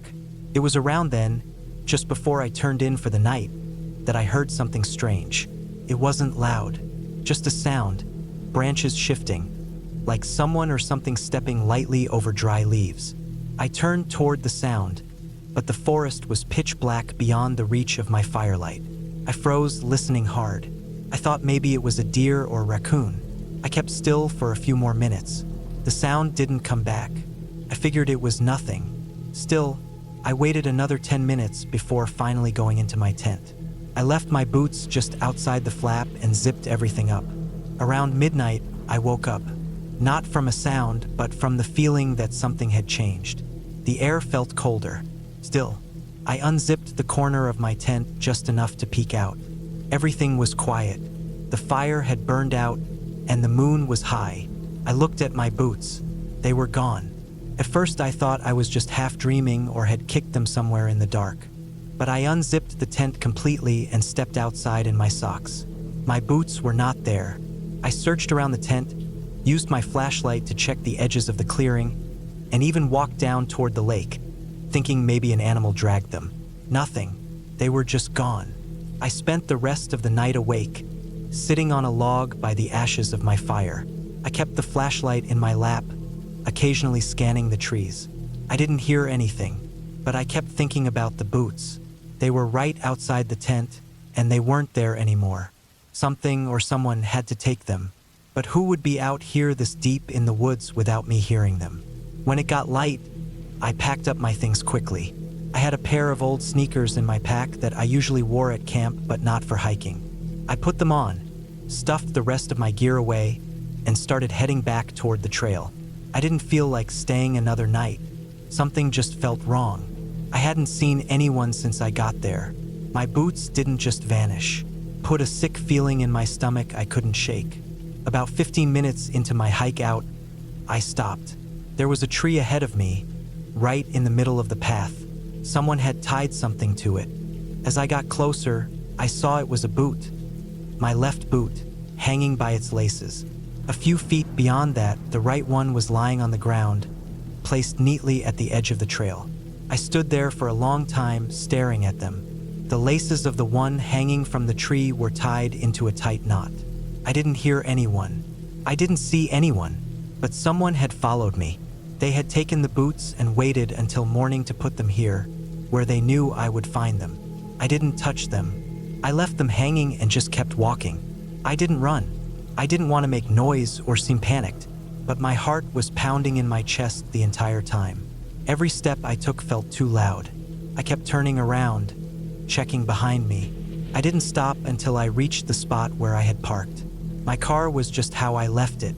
I got in, locked the doors, and started driving, gripping the wheel too tightly.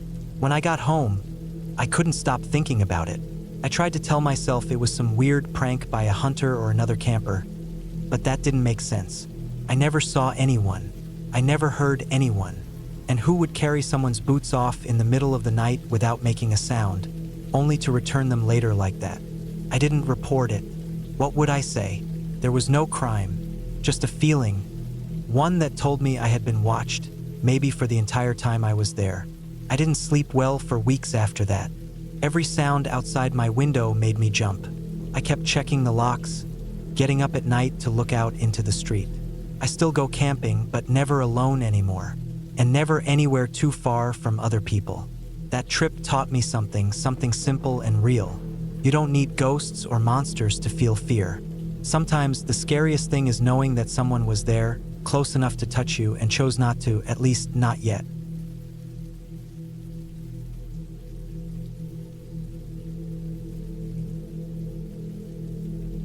I was 34 the summer I took a solo camping trip to clear my head. Things had been rough back home in Pittsburgh. Long work hours, a bad breakup in March, and that feeling that time was slipping through my fingers. I needed space, and I figured that spending a week off the grid might help me breathe again. I'd done solo camping before, but never for more than 2 nights. This time, I wanted 5 days minimum. No phone signal, no people, just trees, water, and silence. I chose a stretch of forestland in northern Vermont, near a small lake called Marlow Lake. It wasn't on any of the tourist maps, and the last online mention I found was from a hiking forum post in 2016. That's what attracted me. Felt forgotten. No campgrounds, no trails with markers, just a fire road off Route 22 and old forest beyond it. I packed light but smart. A compact tent, food for 6 days, water filter, cooking gear, and some basic first aid. I brought bear spray, a fixed blade knife, a lighter, and a backup fire starter. I also carried a small GPS tracker that didn't rely on a signal, just satellites. It was old but still worked well enough to keep me from getting turned around. I had a small notebook with me too, just for thoughts. I figured I'd write a few pages a night. I left the rest behind. I drove up in my old Subaru and parked on the side of the narrow fire road around noon. The gravel was overgrown with weeds, and the last few hundred feet were so rough I felt like my suspension might give out. Still, I made it. I locked up the car, slung my pack on my back, and walked into the woods with a sense of relief. No hum of traffic, no emails, just wind, birds, and the crackle of leaves under my boots. By early evening, I'd found a decent spot near the lake, maybe a 10-minute hike off the fire road. It wasn't totally flat, but I could make it work.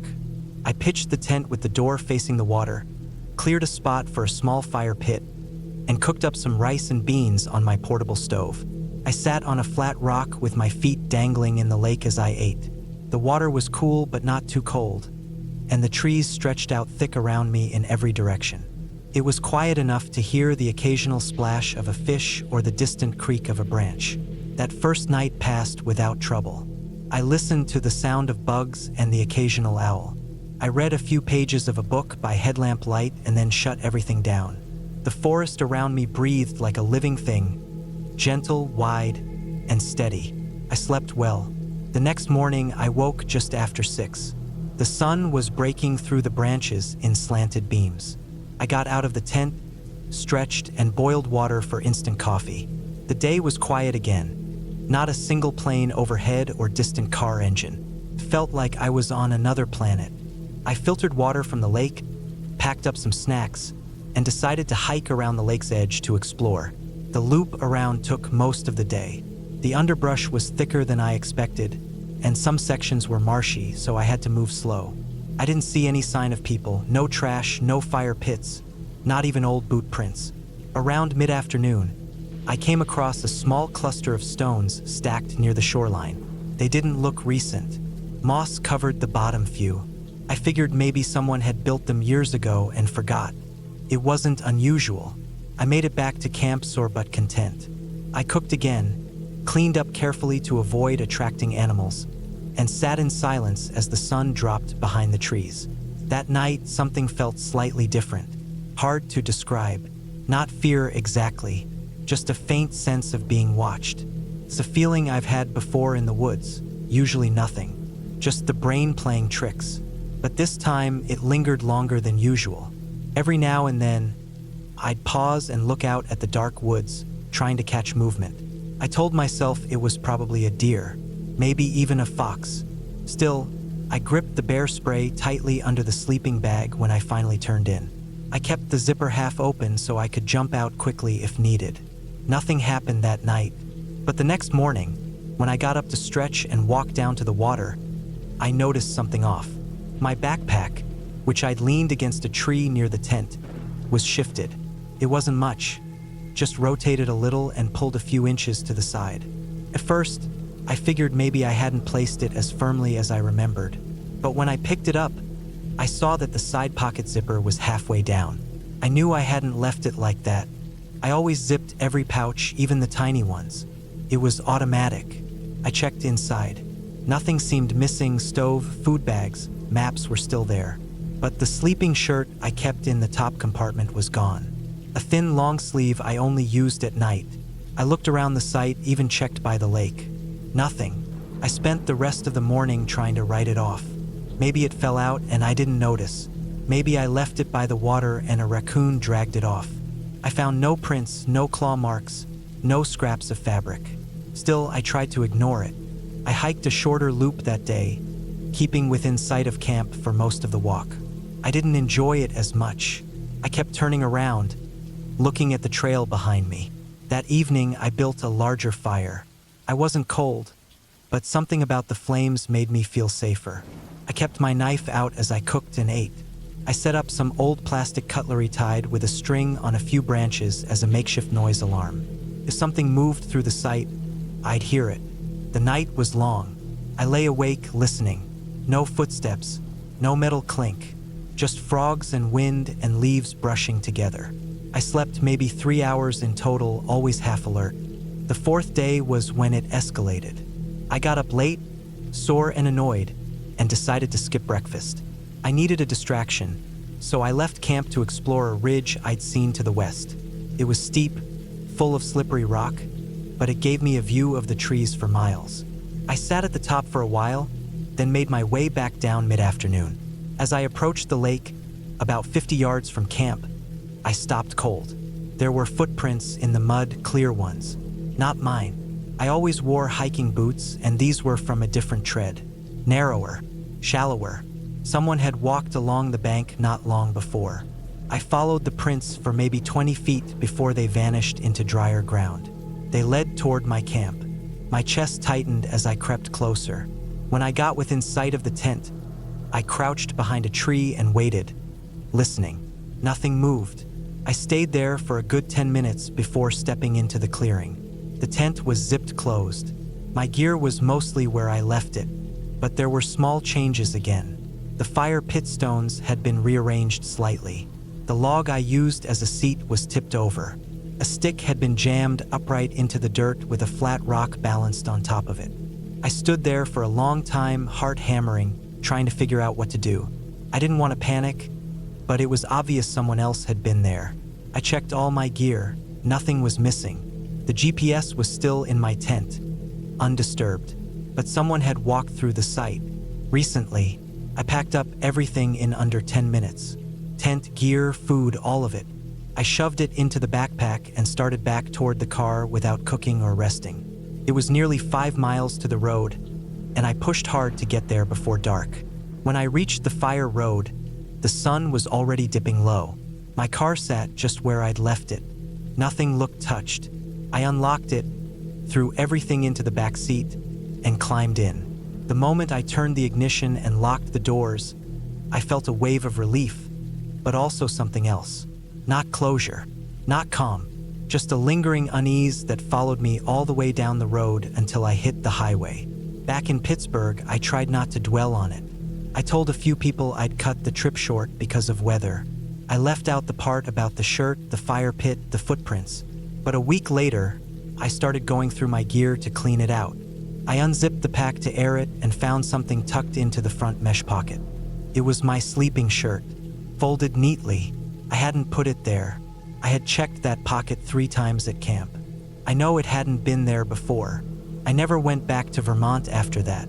I never camped alone again. I still think about it sometimes, the signs that someone was nearby, watching, waiting. They didn't steal anything. They didn't hurt me, but they wanted me to know they were there, that they had been close. That part stays with me more than anything else. Not the fear of getting hurt, but the fact that someone had been near me for days, moving things slightly, rearranging objects, watching how I'd react. Not out of anger, not out of curiosity, just control. There are people out there who don't need to scream or leave messages or attack. Some just need to be close enough to remind you that you're not as alone as you think. And sometimes that's worse.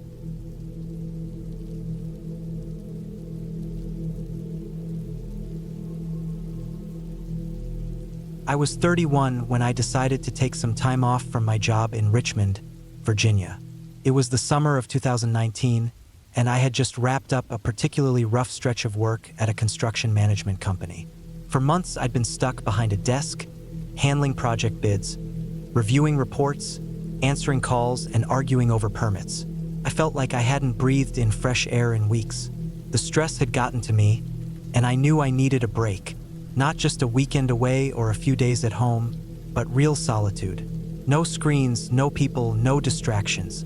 Just me, a tent, and some quiet time. I planned out a solo camping trip in the Allegheny Mountains, about 4 hours west of where I lived. I picked a spot in the George Washington National Forest, a lesser-used trail that ended at a small, isolated clearing beside a creek. I had hiked the trail a few years before with some friends, and I remembered it being quiet and beautiful. The trail wasn't popular, and there was no official campsite, just open forest with flat patches good enough for pitching a tent. That's exactly what I was looking for. I marked out 4 nights and packed everything I needed. Tent, sleeping bag, propane stove, food, water filter, first aid kit, flashlight, bear spray, and a good knife. I triple-checked everything, loaded up my backpack, and hit the road early on a Tuesday morning. The weather was perfect when I arrived. Sunny, maybe in the low 80s, with a light breeze that made it feel cooler under the trees. I parked at the end of a gravel access road, locked up my car, and slung my pack over my shoulders. I took my time hiking in. It was about 5 miles to the spot I had in mind, with most of the trail hugging the side of a narrow ridge. Birds chirped overhead. I saw a couple deer cross the path ahead of me, and once I caught a glimpse of a black bear lumbering through the brush maybe 200 yards off. It didn't see me, and I wasn't about to get close. By the time I reached the clearing by the creek, it was mid-afternoon. The spot looked just as I remembered it. An open flat surrounded by tall pines, with a gentle slope down to the water. I dropped my pack, took a few deep breaths, and started setting up camp. I pitched my tent under a big spruce, made sure it was staked tight, and cleared a small area for my stove. I filtered water from the creek, boiled some for a simple meal, and sat back on a fallen log to eat. As the sun dropped lower, the air cooled and the shadows stretched long across the ground. I felt calm, really calm. For the first time in months, I wasn't checking my phone or thinking about meetings or invoices. Just the sounds of the forest and the rush of the water. That night, I slept hard. The kind of sleep you only get when your body is worn out and your head is completely clear. I woke up once, sometime after midnight, to the sound of rustling leaves and twigs snapping in the woods nearby. I sat up in my sleeping bag and listened. Could have been a raccoon, maybe a deer, or even that bear from earlier. The sounds didn't come closer, and eventually they faded away. I drifted back to sleep without much worry. The next 2 days went by in a blur of peace and quiet. I explored the area around camp, hiked down along the creek, and even followed a narrow game trail that led uphill to a small rocky outcrop with a great view of the valley below. I kept my camp clean, stored my food in a bear bag tied up high between 2 trees, and always made sure my gear was dry and ready. It was everything I had hoped for, just me, nature, and nothing else. But on the 3rd night, things started to feel off. It began with a faint noise sometime after I'd turned off my flashlight. I had just gotten into my sleeping bag, zipped up the tent, and laid back to listen to the sounds of the woods.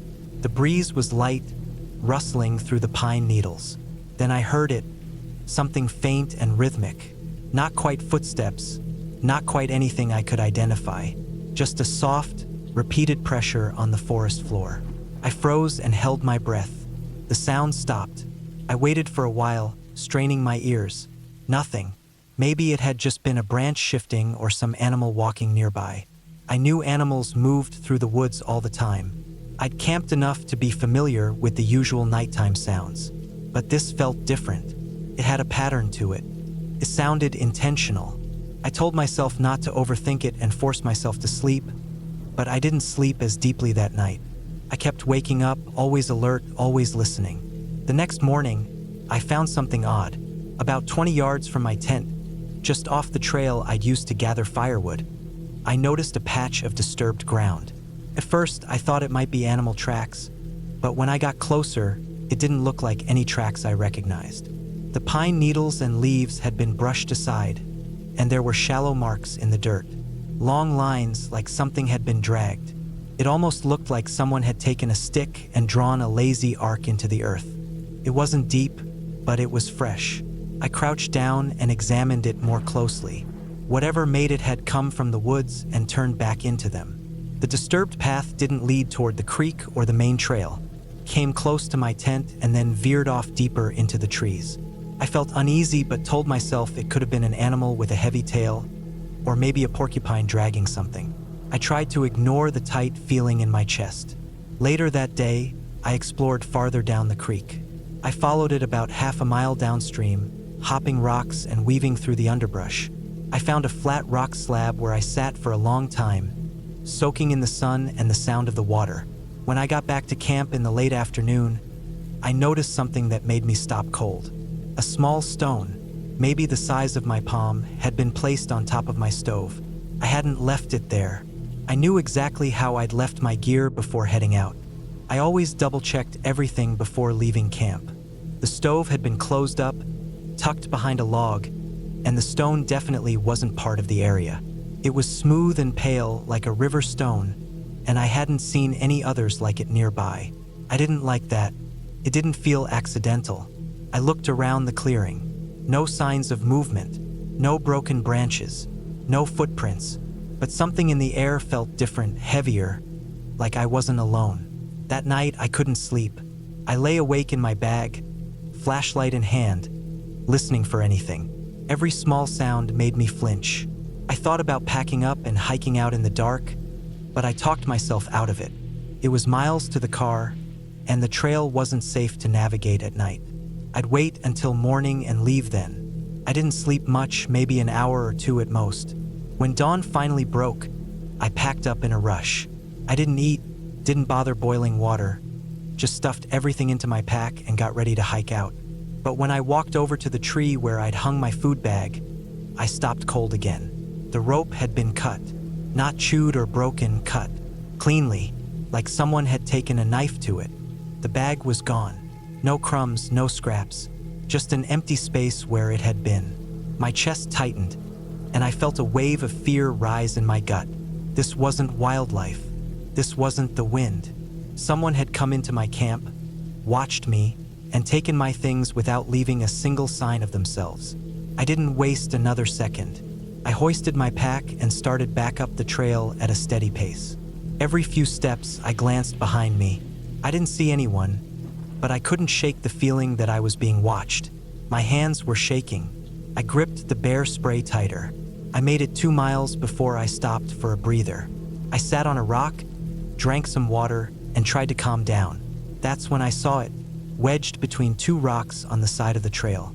Another pale river stone, almost identical to the one I'd found on my stove, just sitting there, as if someone had left it for me to find. I didn't touch it. I just got up and kept walking. The last stretch of trail passed in a blur. My heart pounded in my ears, and I couldn't stop scanning the trees. Every shadow looked like a figure. Every sound made me spin around. I didn't stop again until I saw the parking area ahead. When I reached my car, everything was as I left it. Nothing broken, nothing stolen. I unlocked it, threw my gear inside, and drove off without looking back. I never reported it. I didn't know what I would say, and honestly, I just wanted to forget it. But I haven't gone camping alone since. Not once. And sometimes, when I'm out walking in the woods near my house, even just on short hikes, I'll spot a smooth, pale river stone. I know it's probably nothing, just coincidence, just rocks, but I never pick them up. I just keep walking.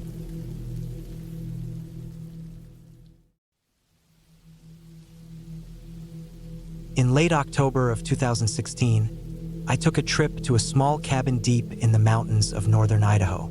I had just turned 34 a few weeks before and had been feeling burned out from work. I was working long hours at a logistics firm in Boise, barely sleeping, eating like garbage, and glued to my phone day and night. I'd been getting chest tightness and grinding my teeth. I knew I needed to unplug and reset for a while. That cabin was supposed to be the answer to that. I found it through a lesser-known rental site a coworker had mentioned. It was nothing fancy, just a single-room log cabin with a stove, a cot, a bathroom with cold water, and a basic kitchen. The pictures made it look rustic and quiet, tucked between trees with a dirt path leading down to a small lake. There was no Wi-Fi, no reception, and no neighbors for a mile or two. It sounded like what I needed. The drive out took over 4 hours. The last stretch of road was all gravel and potholes, winding through dense forest with barely enough space for one car. I got there around 3 in the afternoon. The sun was low, the sky gray and heavy, and the wind had a sharp bite. The cabin sat in a shallow clearing surrounded by thick pine trees. It was smaller than I expected, just a dark wooden structure with a tin roof and a narrow porch. There were 2 chairs on the porch, both a little rusted. Everything smelled like wet wood and moss. Inside, it was clean but bare. There was a cot with a thin mattress, a wooden table, a couple of chairs, a small propane stove, and a chest with some emergency supplies. A couple of windows looked out into the trees. The bathroom was in the back, just a narrow room with a toilet and a sink. No hot water, no mirror. There was a single light hanging from the ceiling, powered by a small generator out back. That was the only source of power. I unpacked my gear, just some clothes, food, water, and a few books. I had a battery-powered lantern, a wind-up radio, and a knife just in case. I had no intention of using my phone. I turned it off and tossed it in my bag. The first night was peaceful. I made a small dinner on the stove, read by the lantern for a while, and went to bed early. It was completely silent out there. No cars, no voices, just the wind and the creaking of trees. Took me a while to fall asleep, but once I did, I slept deeply. I woke up the next morning feeling clearer than I had in months. That second day, I spent walking down to the lake. It was about 15 minutes downhill, through wet leaves and overgrown brush. The lake was small and still, bordered by rocks and reeds. I sat on the bank for a while, watching the clouds shift and the wind move over the water. It was cold but not unbearable. I stayed down there for maybe an hour, then made my way back to the cabin. Later that afternoon, I thought I heard something in the woods. A snapping of branches, maybe a rustle, but nothing loud. Could have been a deer or a bird. I didn't think much of it. Still, I made a note in my notebook to be aware of animals. The place wasn't exactly close to any help. That night, I lit the lantern again and sat on the porch for a while. The wind had died down and the sky had cleared. I could see stars above the tree line, more than I'd seen in years. I started to feel something I hadn't felt in a long time: peace. No noise, no screens, just air and sky and silence. But then I heard something again. It was soft at first, something moving slowly through the brush, maybe 50 or 60 feet off. I couldn't see anything in the dark, but the crunch of dead leaves was clear. Stopped, then moved again, slower this time. I froze, listening. The hairs on my arms rose. After about a minute, it stopped completely. I stood up and waited, but nothing followed. After a while, I went back inside and locked the door. That night, I had trouble sleeping. The wind picked up again, and every creak of the walls sounded louder than it should have. At one point, I thought I heard a low thump outside, like someone dropping something heavy on the porch. I held my breath and waited, staring at the ceiling in the dark. But nothing else happened. No footsteps, no voices, just the wind again. The next morning, I checked the porch. Nothing was out of place, though one of the rusted chairs was a bit farther from the table than I remembered. Could have been the wind. I told myself that and moved on. I went for another walk, farther this time, following an old logging trail that led into the hills. I didn't see anyone. No signs of cabins or campsites, just trees, stumps, and empty forest. It started snowing lightly around noon, so I turned back and made it to the cabin by early afternoon. I was chopping kindling when I noticed something strange. Small scuff marks in the dirt behind the cabin. Not animal tracks. These were longer, like something had been dragged. They started near the side of the cabin and led toward the trees. I followed them for about 20 feet, but they faded quickly into the undergrowth. No blood, no fur, no trash, just marks. I stood there for a while, trying to make sense of them, then went back and checked the generator. It was still full and running fine. That night, I couldn't relax.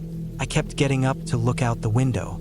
I thought I saw movement once, but it could have been branches swaying. Around 2 a.m., I heard the thump again, louder this time, then what sounded like the creak of a step. I got out of bed and turned off the lantern. I crouched near the window and waited. Nothing. No more sounds. No lights. I sat there for a long time, listening. In the morning, I checked again. One of the porch chairs had been moved again, this time turned slightly, facing the door. I checked around the cabin but didn't find any prints. The ground was dry in some spots and wet in others, hard to read. I tried to brush it off. Maybe I had bumped the chair myself. Maybe the wind. But then I noticed something new. Just under the window on the left side of the cabin, there was a small scrape, a fresh one, like something had brushed against the wood. It was faint, just a couple of inches long, but definitely new. I hadn't seen it before. I touched it. It was dry. No paint, no fibers. I checked the other windows. Nothing. That scrape stuck in my mind all day. By the fifth night, I was constantly on edge. I stayed inside, kept the lantern low, and kept the knife close. Around midnight, I heard what sounded like someone breathing just outside the door. Slow, steady. Then a faint tapping sound, like fingers against wood. I didn't move. I just listened. The tapping stopped after maybe a minute, and then there was silence again. I didn't sleep at all that night. The next morning, I found something that confirmed everything. On the far side of the cabin, near the rear wall, I found a torn piece of fabric stuck in the bark of a nearby tree. It was black, maybe from a jacket or pants. I took it inside and laid it on the table. It looked like nylon. There was no blood on it, but one edge was frayed like it had been ripped.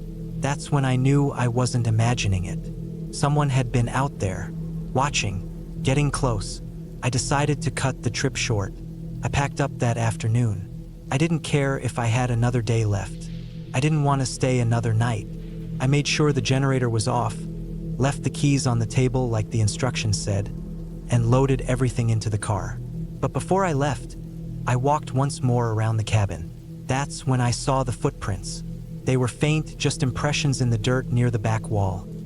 Adult-sized, wide apart, like someone had been pacing. They were heading away from the cabin toward the woods, but they hadn't been there before. The light snowfall had melted, leaving the ground soft enough to leave prints. I followed them with my eyes. They went about 20 feet, then disappeared into the brush. I didn't follow them. I got in the car and left.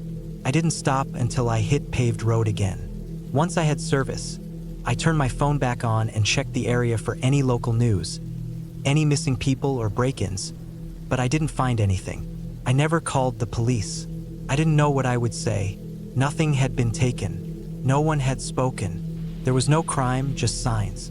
Hints. I knew what I felt, and that was enough. I never went back to that cabin. I didn't leave a review. I didn't want anyone to know I'd been there. Sometimes I think about the fabric, the chair, the scrape on the wall. I still have the piece of fabric. I keep it in a drawer in my garage. It reminds me that even in silence, even in peace, you're not always alone. I haven't gone camping since. I still hike sometimes, but only during the day. I stay close to marked trails around other people. It's not fear exactly, it's awareness. A quiet understanding that if you go too far from the world, sometimes something else might find you. Not a ghost, not a monster, just someone, another person, watching. And that's what really stayed with me. It wasn't what I saw, it was what I didn't. Whoever it was didn't want to hurt me. Or maybe they did, but something stopped them. Or maybe they were waiting for one more night. But I didn't give them that. I left. I made it home. And I don't think they followed me. But I'll never be sure.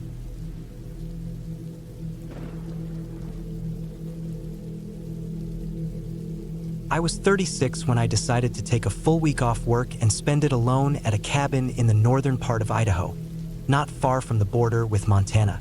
It was late October 2019. I had rented the place online through a small listing site that focused on remote properties, usually owned by individuals rather than companies.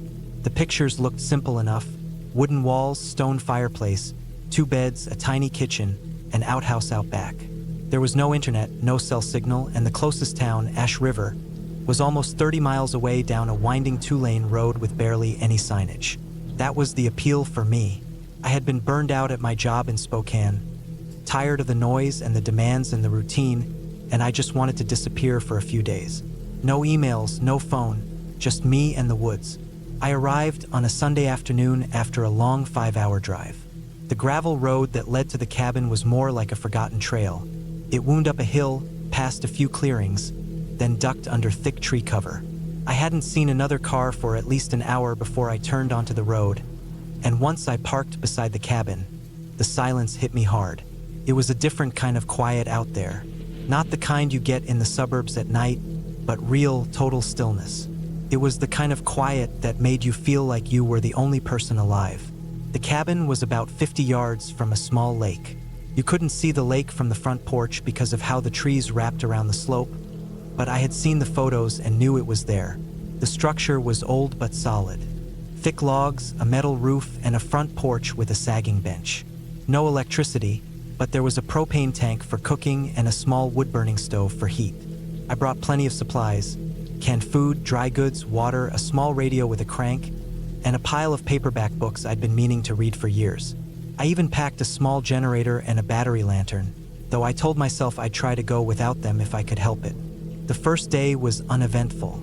I spent most of it unpacking, getting used to the space, and checking the cabin's corners and cabinets. It was musty but clean. A couple of dead spiders in the sink, some old soot in the stove, and a few mouse droppings in the corner under the bed, but otherwise nothing out of place. I walked down to the lake just before sunset. The surface was like glass. There were a few ducks floating in the distance, and some ripples near the far end where I guessed fish were feeding on bugs. I didn't hear a single engine, didn't see a single plane in the sky. Just the water, the breeze, and my own breathing. That night, I fell asleep quickly. The fire in the stove kept the place warm, and I'd brought my own sleeping bag, thick and insulated. The bed creaked a little, and I noticed the wind made the trees groan, but nothing felt off. I slept through the night. The second day, I hiked a little. There were some faint trails behind the cabin that wound uphill into thicker woods. I didn't plan to go far. I didn't bring a GPS or a satellite phone, and I was careful not to push too deep into unknown terrain. I spent a couple hours just exploring nearby, taking note of landmarks and tree patterns so I wouldn't get lost. Felt good, walking with no direction, just letting the forest lead me. When I got back to the cabin, I made a simple meal, read for a while, then sat outside as the sun dipped low. The cold crept in fast after sunset, so I lit the stove again and settled in early. That night, I woke up to a noise. It was soft, like crunching leaves. It might have been an animal walking by outside, maybe a raccoon or deer. I stayed still for a while, just listening. The fire was low, and I didn't want to get up to check. Eventually, I drifted off again. On the third day, things started to feel different. I noticed it in small ways. When I went to the outhouse in the morning, I saw fresh footprints in the soft dirt that didn't match mine. I wear size 12 boots. These were smaller, maybe size 9 or 10, and the tread pattern was different. I squatted down to get a better look. They were only partially pressed in, like whoever made them wasn't heavy. At first, I thought maybe they were old, but the soil was still soft from rain the day before. These were new. I looked around the trees nearby but didn't see anyone. No sound, no movement. I tried not to let it get to me. Maybe a hunter had wandered through. Maybe it was someone checking on the property. But I hadn't heard a car, and I hadn't seen another soul since I'd arrived. I went about my day the same way, short hike, reading, small meals, but I started noticing other small things. One of the firewood stacks behind the cabin looked a little different than I remembered. Some of the logs on top had been shifted slightly off balance. There were scratch marks on the side of the porch railing, like something sharp had been dragged along it. I looked around again, scanning the woods. Still nothing. No movement. No sound but the wind and birds. I told myself it was all in my head, just the isolation getting to me. That night, I couldn't sleep. Every creak in the cabin felt louder. Every gust of wind made me sit up and listen. I heard something again, crunching, slower this time, deliberate. Then nothing. I got out of bed, quietly, and moved toward the window. I turned off the lantern and let my eyes adjust. It was pitch black out. I could barely see the outline of the trees. I didn't see anyone. No flashlight beams, no movement. I stood there for maybe 10 minutes, straining my eyes. Then I got back in bed, not really believing myself anymore. On the fourth day, I found something that made my stomach drop. I had set up a small metal bowl outside to collect rainwater, and that morning it was gone. Just gone. I checked the area around it and found the bowl about 15 feet away, upside down with something inside it. A single torn-off strip of what looked like dark fabric. Not mine. It was thin and frayed, like it had been ripped from a jacket or pants. I turned it over and over, trying to figure out where it could have come from. I didn't recognize the texture or material. I brought it inside and stuffed it in a Ziploc bag, then locked the door, even though I knew it wouldn't do much good out there. I seriously considered leaving that day, but something kept me there. Maybe pride, maybe stubbornness. I told myself I had 3 days left, and I wouldn't let fear cut my trip short. I spent most of the day near the cabin, never out of sight of the front door. I didn't even go to the lake. I kept an axe by the fireplace and a knife on me at all times. That night, everything changed. It was around 2 in the morning when I woke up again. This time, I knew something was off immediately. There was no noise, but I could feel it. Something wasn't right. I sat up slowly. The stove was cold. I hadn't kept the fire going that night. My breath was visible in the air. I stood and walked to the window, again letting my eyes adjust. I didn't see anything at first. Then I noticed the back door, the one that led to the outhouse, was open. Just slightly, maybe 6 inches. I knew I had closed it. I knew I had locked it. My heart started racing. I reached for the axe. My hands were sweating, even in the cold. I stood still for a long time, listening. I didn't move. No footsteps. No voices. Just the wind outside and the thump of my pulse in my ears. I finally moved toward the door and pushed it shut slowly, then slid the bolt back into place. I stood there for another hour, just watching and listening. I didn't sleep at all that night. Every time I heard a creak, I tensed up. I watched the windows until the sky started to lighten. The 5th day, I snapped. I packed up most of my things before noon. I didn't care about wasting the last couple days. I just wanted to get out. I loaded my gear into the car and started it up, relieved when the engine turned over without issue. I was about to pull out of the clearing when I stopped. Something told me to look around one last time. I got out and walked to the edge of the woods behind the cabin. That's when I saw it. A makeshift camp, barely noticeable from the cabin, but clear once you were standing above it. Someone had been living out there. A tarp, some scattered trash, a rusted pot, and a bundle of old clothes stuffed into a corner of a hollow log. The ground was trampled, and there were bones, small ones probably from animals, piled in a corner. There was also a broken mirror, a dull knife, and a half-burned notebook I couldn't read. I backed away slowly, got in my car, and drove until I hit pavement, then didn't stop until I was an hour outside of Ash River. I stayed in a motel that night, barely able to sleep. My hands shook as I tried to eat. I didn't tell anyone what I saw. What would I even say? When I got back home, I reported the cabin listing and sent photos of the tarp and the bones to the property owner, but I never heard back. The listing disappeared a week later. I checked the map again, but I couldn't even find the road I'd turned off on, like it had been erased. I still think about it sometimes, how long that person had been out there, watching me, living just out of sight. They never tried to hurt me. They never even confronted me. But I'll never forget the feeling of being watched, of something just beyond the trees, waiting. And I'll never go back to a place like that again.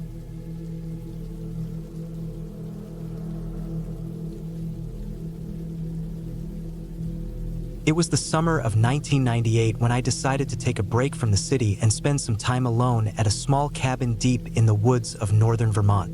I was 29 then, working as a junior graphic designer in Boston, and felt the weight of the busy city crushing me. The constant noise, the rush, and the never-ending flood of emails and phone calls left me drained. I needed a place to clear my head, to breathe fresh air, and to find some peace. The cabin I rented was owned by a friend of a friend, a modest wooden structure tucked away beside a narrow, dirt road, surrounded by thick pine trees. It was a simple place, no electricity, no running water, just a small fireplace, a single bed, a wooden table, and a tiny kitchen area. Exactly what I wanted.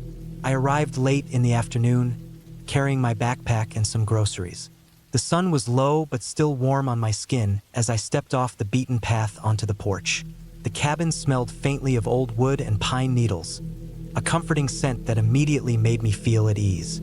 I took a moment to breathe deeply and listen. The only sounds were the gentle rustling of leaves in the wind and distant birdsong. No cars, no voices, just the quiet of the forest. I spent the first day unpacking and exploring the area nearby. There was a small creek about 100 yards behind the cabin, where the water ran clear and cold over smooth rocks. I dipped my hands in and washed my face, feeling the chill wake me up. The sun set early that evening, the sky turning a soft orange before fading to deep blue. I built a fire in the cabin's stone fireplace, using dry wood stacked neatly near the door. The crackling flames filled the room with warmth and a flickering light that danced across the rough wooden walls. The first night was peaceful. I fell asleep to the sound of the wind through the trees and the occasional hoot of an owl. I remember feeling safe, even happy, wrapped in the quiet and the stillness. The next morning, I woke early to a bright sun filtering through the small window.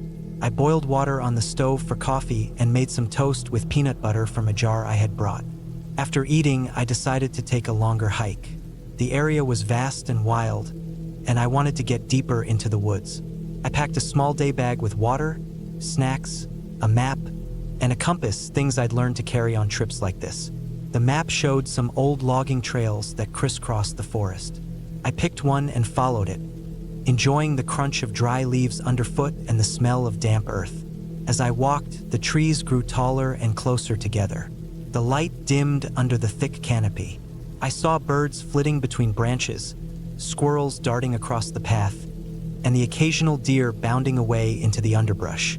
It was peaceful, almost too quiet.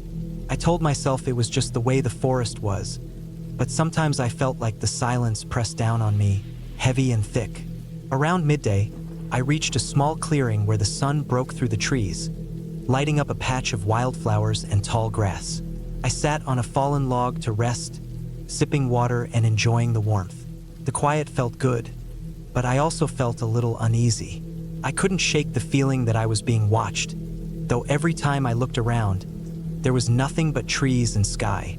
I shrugged it off and continued walking, but I made a mental note to head back soon. The trail began to wind down toward a small lake that wasn't marked on the map. I wasn't sure if I should go, but curiosity got the better of me. The lake was beautiful, dark, still water surrounded by dense forest. A few broken branches stuck out of the water near the shore, and a thin mist hovered just above the surface. I didn't stay long, only a few minutes, then turned back. By the time I got back to the cabin, the sun was low again, and a cool breeze had started to blow. I made a quick dinner, canned soup and crackers, and sat by the fire as the light faded. That's when I first heard it, a faint rustling outside, near the edge of the clearing. At first, I thought it was just a deer or some small animal moving through the underbrush, but the sound was too deliberate, too heavy. It wasn't the light tapping of a squirrel or the scampering of a rabbit. It was slow, careful steps, like someone walking quietly but steadily through the leaves. I sat very still, listening. The firelight flickered, casting long shadows around the room. The rustling stopped. I waited, my heart beating faster than I wanted to admit. After a minute or two, I stood up and went to the window to look out. There was nothing there, only the dark shapes of trees and the faint outline of the path leading away from the cabin. I told myself it was nothing, maybe just the wind pushing branches against each other or a deer, but the feeling didn't go away. I double-checked the locks on the door and windows, then tried to calm myself with some deep breaths. I told myself I was safe. The cabin was far from the road, and nobody knew I was here. There was no reason for anyone to come. That night, I slept lightly. Every creak of the cabin, every crack of a twig outside made me tense. I kept my flashlight close by and my backpack ready in case I had to leave. I didn't hear the footsteps again that night, but the sense that someone or something had been close lingered in the back of my mind. The next day, I stayed closer to the cabin. I spent some time chopping firewood, fixing a small leak in the roof, and organizing my things. The sun was bright and the air warm, but I felt on edge. I kept looking over my shoulder whenever I went outside, feeling watched. In the late afternoon, I went down to the creek to fill my water bottle and wash some of the sweat off my face and arms. The water was cold and refreshing. As I bent over the edge, I noticed something strange in the mud near the bank. Footprints. They looked fresh, clear, and too large to be a deer or any wild animal. Human footprints. I stared at them for a long time, tracing their path. They led from the forest into the creek and then stopped near the water's edge. No footprints led back the way they came, only the ones going in. That meant whoever had made them hadn't come back the same way. My heart jumped. Why were there fresh human footprints so close to my cabin, and why had they disappeared here? I tried to shake off the feeling of unease. Maybe a local hunter or someone out hiking had passed nearby. But I didn't see any other signs. No broken branches or trash. Nothing to suggest someone had been camping or lingering in the area. I returned to the cabin quickly and locked the door behind me. I double-checked everything again and decided to go to bed early. The sun set, and the wind picked up, blowing through the trees and making the old cabin creak and groan. That night, I didn't sleep well. Around midnight, I heard the footsteps again. Slow, heavy steps circling the cabin. They moved close, then paused, then moved again. The sound was unmistakable, like someone walking on dry leaves and twigs, slow but deliberate. I held my breath, afraid to move, afraid to make any noise. The footsteps stopped near the back door, where the lock was still secure, then moved away again, disappearing into the dark forest. I stayed awake, heart pounding, listening for anything else. The night was long and cold. The next morning, I felt exhausted but determined to leave. I packed my things quickly, took down the firewood stack, and loaded my backpack. As I prepared to walk out, I noticed something on the porch. An old rusty hunting knife, partially buried in the dirt by the steps. It hadn't been there before. My hands shook as I picked it up, realizing someone had been here, close enough to leave a warning or a message. I took the knife inside and locked the door. Then I checked my map and planned the quickest route back to the road. I didn't want to spend another night here. I started walking through the woods, following the narrow dirt path that led back to the main road. The forest seemed different now, darker, less friendly. Every snap of a twig or rustle of leaves made me jump. I kept the knife in my hand, ready to defend myself if needed. About 2 hours into the walk, I noticed broken branches and disturbed underbrush along the side of the path. Someone had passed here recently. Then I saw footprints again, similar to the ones by the creek. They ran parallel to the path, sometimes crossing it, as if whoever was following me was trying to stay just out of sight. Panic rose in my chest. I broke into a faster pace, almost a run, trying to keep my breath steady.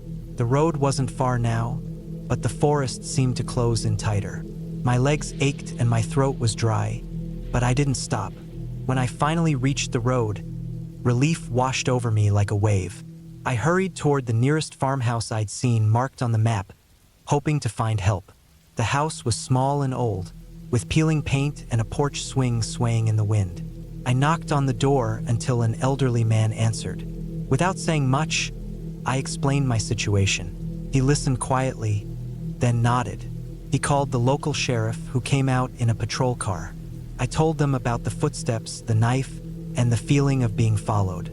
They promised to send someone to check the area and warned me not to return alone. It turned out that the forest was a known spot for illegal hunters and sometimes people looking to hide from the law. The footsteps and the knife were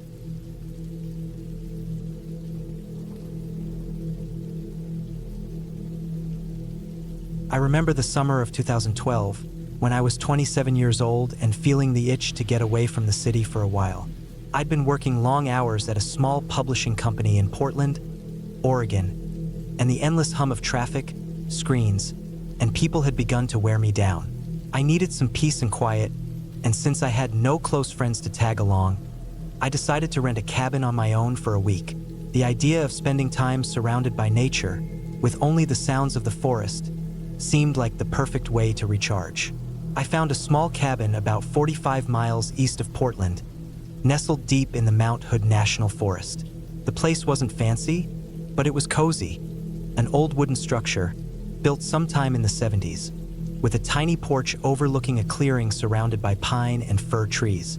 The rent was reasonable, and the owner assured me it was a quiet spot with little foot traffic during summer. It sounded perfect. I packed my car the night before leaving with essentials: clothes, food, a few books, a camera, and my old camping gear. I had been hiking and camping a bit as a kid, but this was going to be my first solo trip as an adult, and I wanted to make sure I was prepared.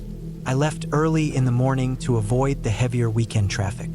The drive itself was beautiful, the highway winding through the trees and along streams as I got closer to the forest.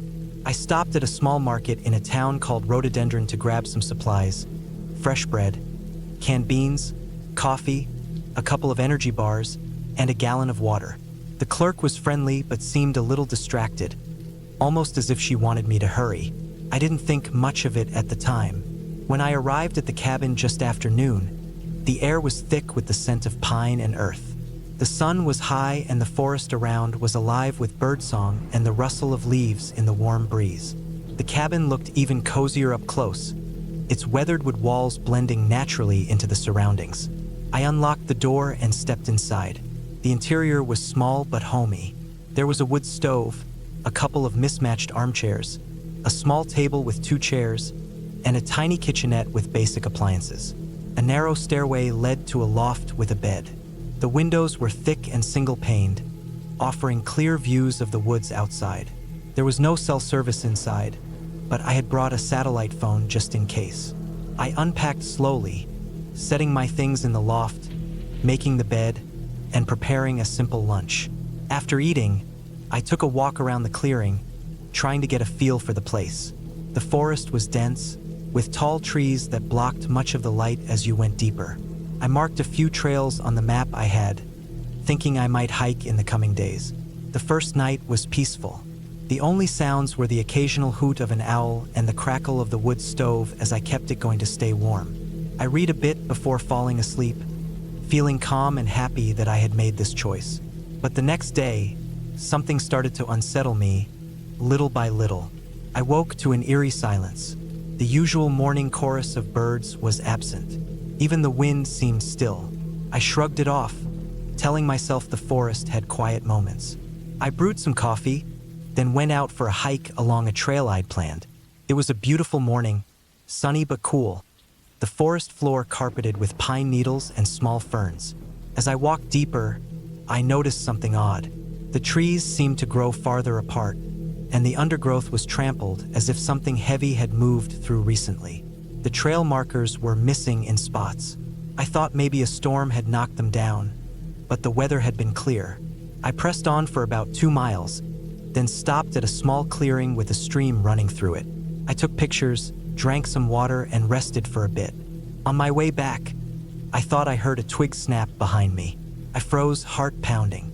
I waited and looked around but saw nothing. The forest was thick, and the shadows were long. I hurried back to the cabin, feeling a little jumpy. When I reached the clearing, I saw something strange by the edge of the cabin porch. An old boot, muddy and worn, just sitting there as if left by someone. I didn't recognize it.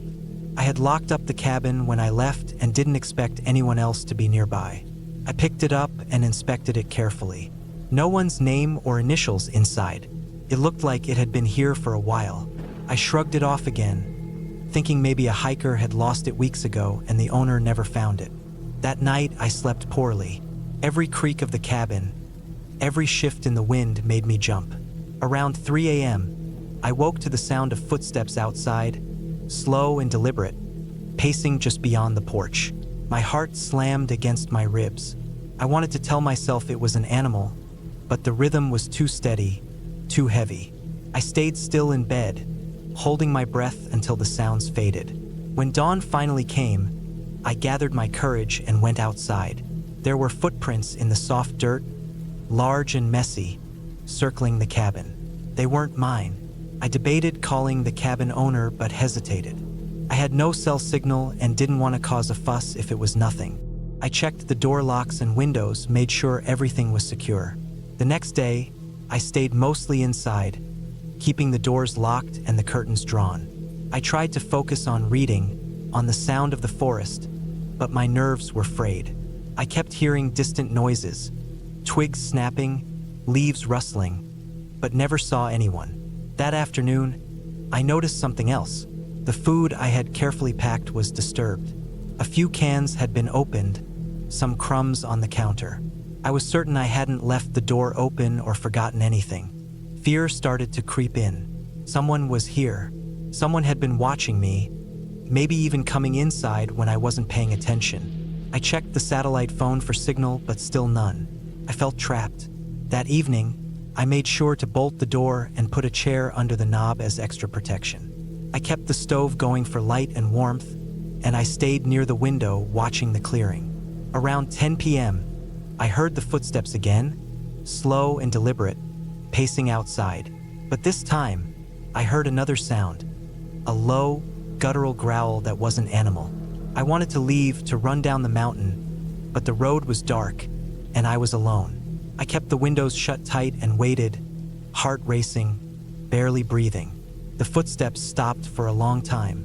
I thought maybe the person had left. But then I heard a soft scraping against the cabin wall, like someone fingernails or claws trying to get a grip. Panic hit me hard. I grabbed my small pocket knife, the only weapon I had, and stayed in the corner of the room. The scraping stopped, then silence. I didn't sleep the rest of the night. The first light, I decided I had to get out. I packed my things quickly, grabbed my keys, and opened the door carefully. The clearing was empty except for the boot from the day before, now lying by the porch, and fresh muddy footprints leading into the woods. I didn't look back. I jumped into my car and started the engine, not caring if it was rude to leave the cabin like that. The drive down the mountain was tense. Every shadow along the road felt like eyes watching me. I kept my doors locked, the windows up. When I reached the small town, I stopped at the sheriff's office to report what happened. The deputy listened but was skeptical. "Forest gets strange sometimes," he said. "Could be anything. Hunters, hikers, or worse, people passing through." He gave me a card in case I needed help and suggested I stay somewhere safer. I didn't go back to the cabin after that. Weeks later, I looked up online for any news about the area. I found a couple of reports about missing hikers and people who had been robbed or attacked in the forest over the past few years, but nothing linked directly to the cabin.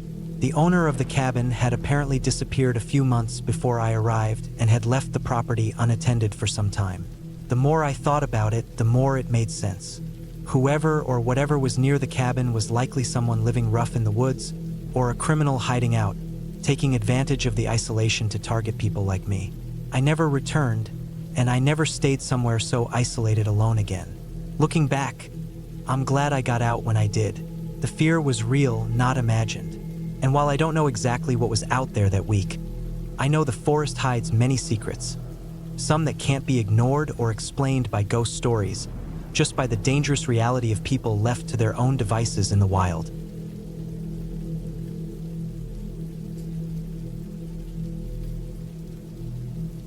I was 34 the first time I rented a cabin completely alone.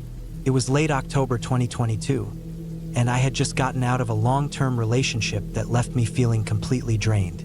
I needed to get out of the city for a while. My job in Minneapolis let me take 2 weeks off, and I didn't want to spend it around anyone I knew. I just wanted silence, space, somewhere with no phones ringing or traffic buzzing or people telling me what they thought I should be doing next. I found the cabin online.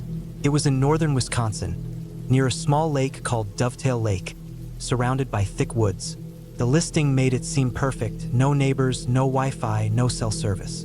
The pictures showed a small wooden structure tucked between tall pine trees, maybe 50 feet from the edge of the water. There was a dock and a small rowboat. Inside, it looked basic: just a kitchen, a wood stove, a bedroom, and a bathroom with a composting toilet. That was fine with me. I didn't want luxury. I wanted quiet. I wanted to feel like I wasn't part of anything for a little while. The drive took about 5.5 hours. I left the city early, around 6 in the morning, and stopped a few times for gas and snacks. The closer I got, the more rural it became.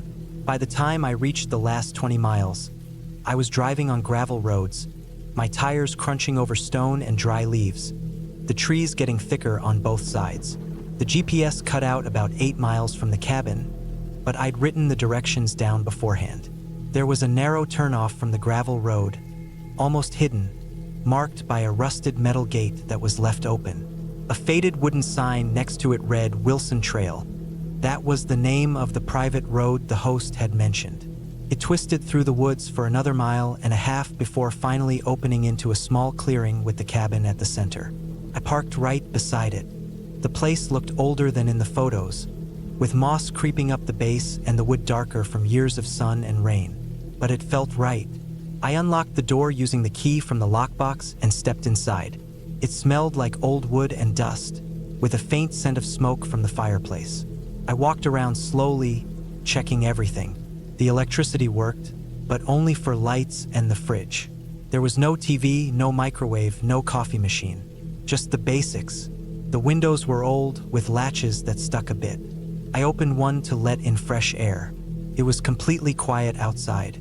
Just the wind in the trees and the soft lapping of the lake.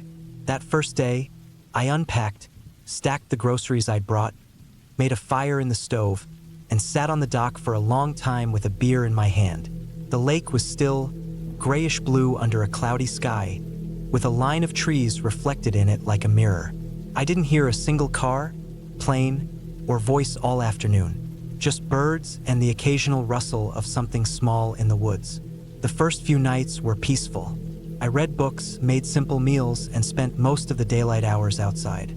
It got cold fast after the sun went down, so I'd keep the fire going and stay bundled up. I liked the quiet. I started sleeping better than I had in months. I could feel the tension in my shoulders and neck easing with every day that passed. But on the 5th night, something changed. It was around 2 in the morning when I woke up. I wasn't sure why at first. It was pitch black in the cabin, and the fire had died down to embers. I stayed still, listening. It was that kind of silence where your ears almost buzz from the lack of sound. Then I heard it, a soft crunching noise outside. It sounded like footsteps, slow, heavy, maybe 20 feet from the cabin. Then silence again. I didn't move. My heart started beating faster. I told myself it was probably a deer. There were plenty of them in the area. but something about the rhythm of the steps, how slow and spaced out they were, made it feel different, too deliberate. I waited, holding my breath. After about 5 minutes, I convinced myself it was nothing and eventually fell back asleep. The next morning, I walked around the cabin to look for tracks. The ground was soft from a light rain the night before, and I saw a few prints in the dirt by the side of the house. Not deep enough to be a bear, not sharp like deer hooves, just regular boot prints. Big ones. They came from the direction of the trees, stopped near the cabin, and turned back the way they came. I stood there staring at them for a long time. There were no other cabins nearby. The host had made that clear. The nearest house was supposedly over 2 miles away, and the private road had only one entrance. I'd been keeping the gate open because I figured no one ever came out this far. But that morning I drove back down and shut it. It was old and hard to move, but I locked it with the chain provided. The rest of the day I tried to stay calm. I told myself maybe a hiker had gotten lost. Maybe a hunter, even though it wasn't the season. There wasn't any damage, and nothing had been taken. I didn't even have anything valuable out there. Still, I kept checking the windows. I brought in the axe I'd used to split firewood and kept it beside the bed that night. I didn't hear anything that night, or the next, but something in me had shifted. I wasn't as relaxed anymore. I noticed every creak in the wood, every gust of wind that rattled the roof. I still walked down to the dock in the afternoons, but I kept glancing over my shoulder, watching the tree line. I hated that I felt that way, like someone was always just out of sight, watching me. On the 8th night, I was woken again. This time, it wasn't footsteps. It was the sound of the back door trying to open. The handle was jiggling, slowly, softly, like someone testing it. I froze in bed. The axe was beside me. My heart was pounding so hard I could hear it in my ears.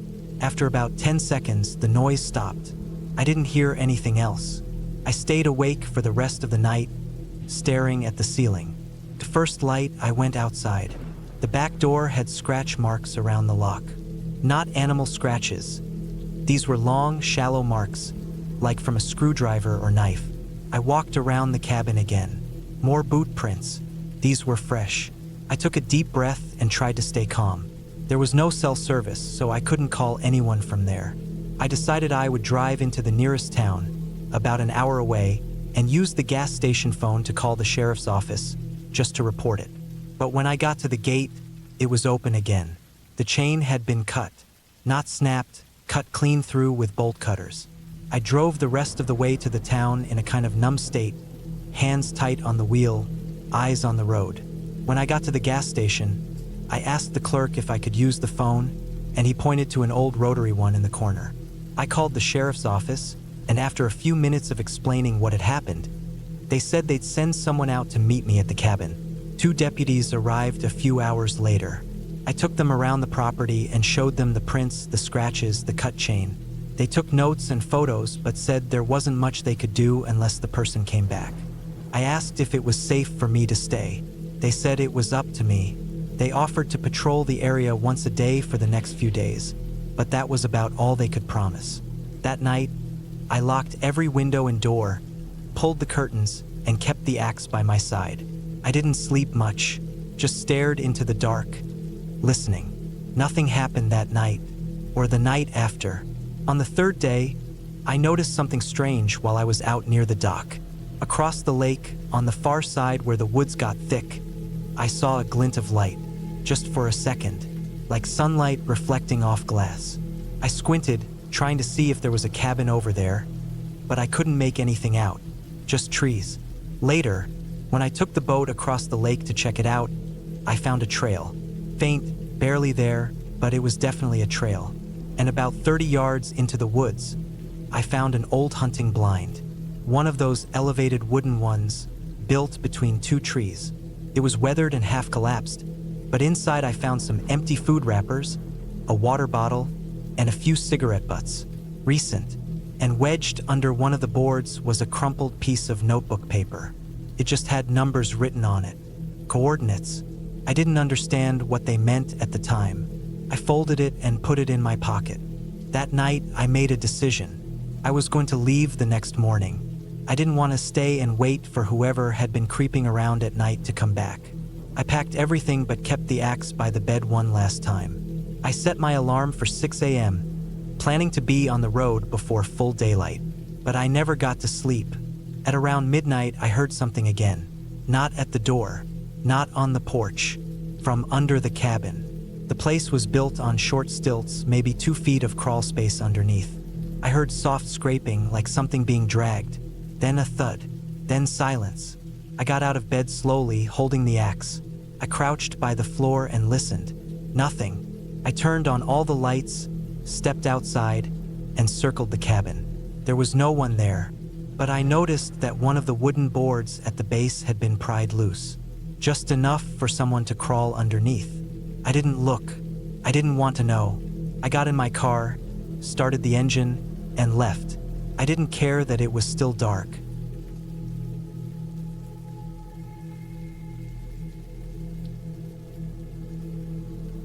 It was the spring of 1997 when I decided to take a break from the city and spend a week alone in the woods.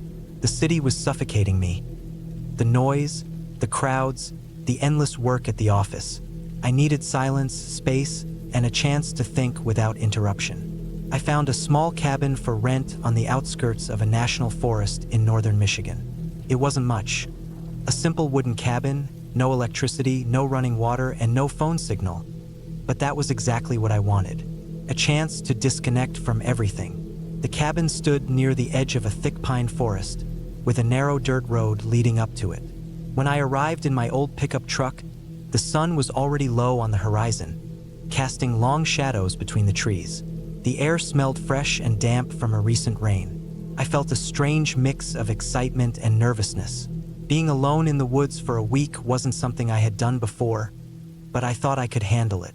I carried my bags and supplies inside and took a slow look around. The cabin was small, about 20 by 15 feet, with a single room that served as kitchen, living area, and bedroom all in one. There was a small wood stove in the corner, a tiny sink connected to a rainwater barrel outside, and a fold-out cot for sleeping. The walls were rough pine logs, the floor worn but solid. A few dusty shelves held some old canned goods left by the owner. The windows were covered in thin curtains that let in faint light even after sunset. I spent that first evening lighting a fire, cooking some canned stew over the stove, and organizing my things. Outside, the forest grew darker, and the usual sounds of birds and insects began to fade as night settled in. The only noises were the crackling of the fire and the occasional snap of twigs from animals moving around. I went to bed early, tired from the trip and wanting to be ready for a full day in the woods tomorrow. The first few days passed quietly. I woke early each morning to the soft light through the curtains, brewed coffee on the stove, and explored the nearby trails.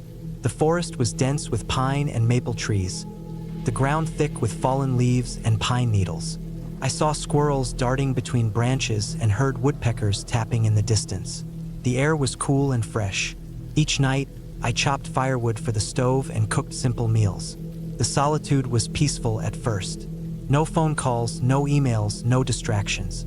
I read books, wrote in a journal, and took long walks along the dirt paths.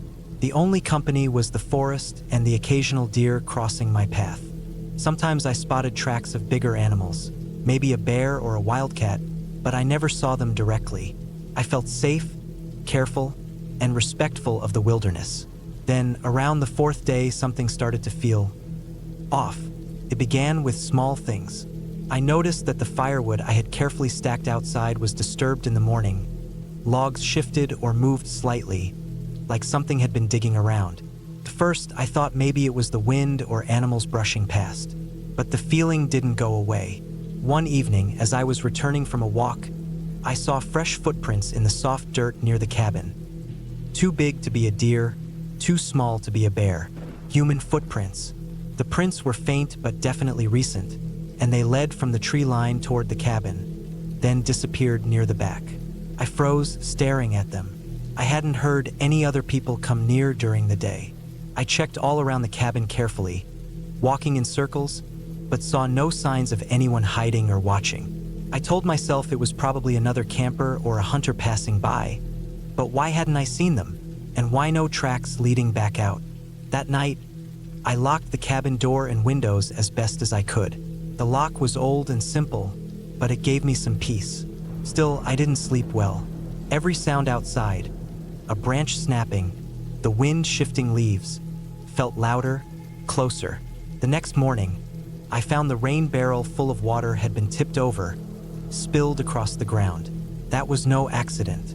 Someone had been there again, close to the cabin. I searched for footprints around, but the rain last night had washed most of them away.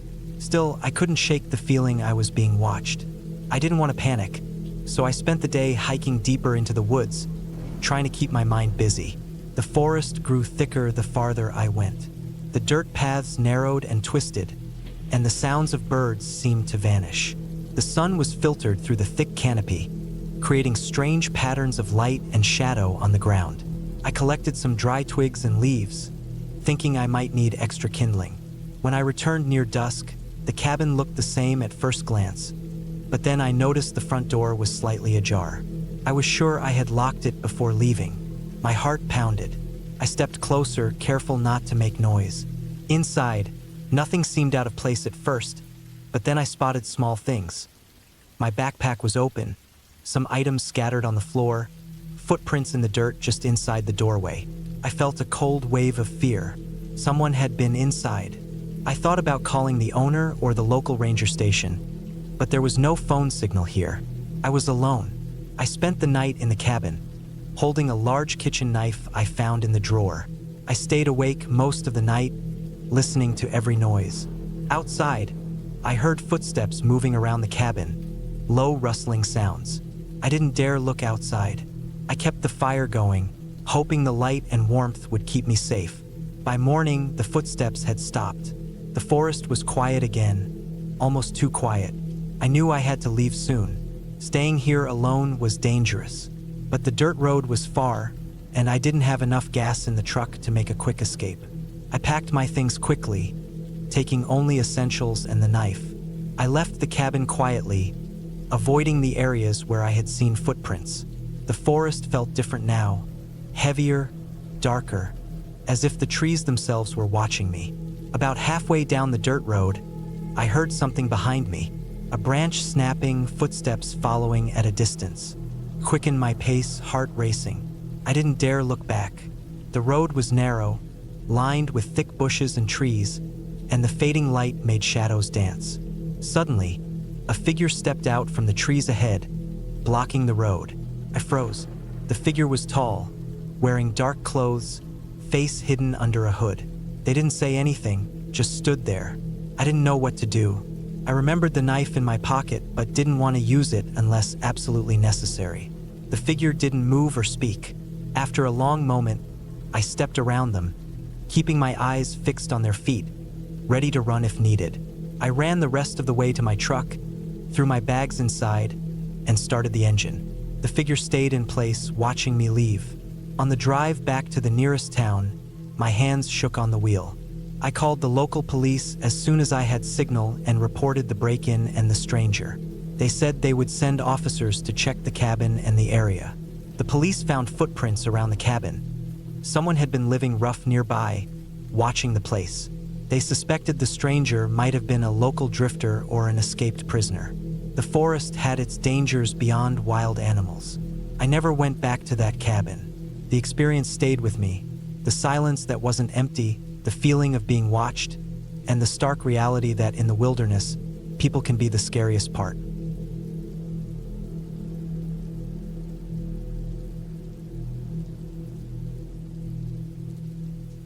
I was 34 when I rented that old cabin in northern Vermont, near the Canadian border, in the fall of 2018. I'd been living in Boston, working as a freelance photographer, but I was worn out from the noise, the traffic, and the constant flood of people. I needed a break, and I thought a week in the woods would help me clear my head. I found the place through a local ad. An older couple owned a handful of cabins near a lake called Weller Pond. It wasn't completely off the grid, but it was remote enough that I wouldn't hear a car or see a neighbor if I didn't want to. The drive up was long and winding, especially once I left the highway. I followed a dirt road for nearly 4 miles through thick forest before reaching the property. There were 3 cabins scattered around the woods, but mine was the farthest from the others, a little uphill from the pond with a small footpath that led to the water. The cabin itself was small, single-story, with dark cedar siding and a tin roof. There was a screened porch out front and a short stack of firewood beside the door. It had 1 bedroom, a small kitchen with an old gas stove, a clawfoot tub in the bathroom, and a brick fireplace in the living room. There was electricity, but no internet or TV. Cell service barely worked unless I stood out by the road. I got there just before sunset on a Wednesday. The air had that cold snap that comes right before winter, and the leaves were deep red and gold all around. The smell of pine and damp earth was strong, and the only sound I could hear was the wind moving through the trees. It was exactly what I'd been craving. I brought groceries for the week, a few books, and my camera gear. I figured I'd spend the days hiking, taking photos, maybe fishing if I had the energy. The first night was quiet. I built a fire in the hearth and sat on the old couch wrapped in a wool blanket, flipping through a dog-eared field guide someone had left on the bookshelf. Around 10, I turned off the lights and got into bed. It was so dark in the cabin once the lights were out that I couldn't see my hand in front of my face. No streetlights, no headlights, just pitch black.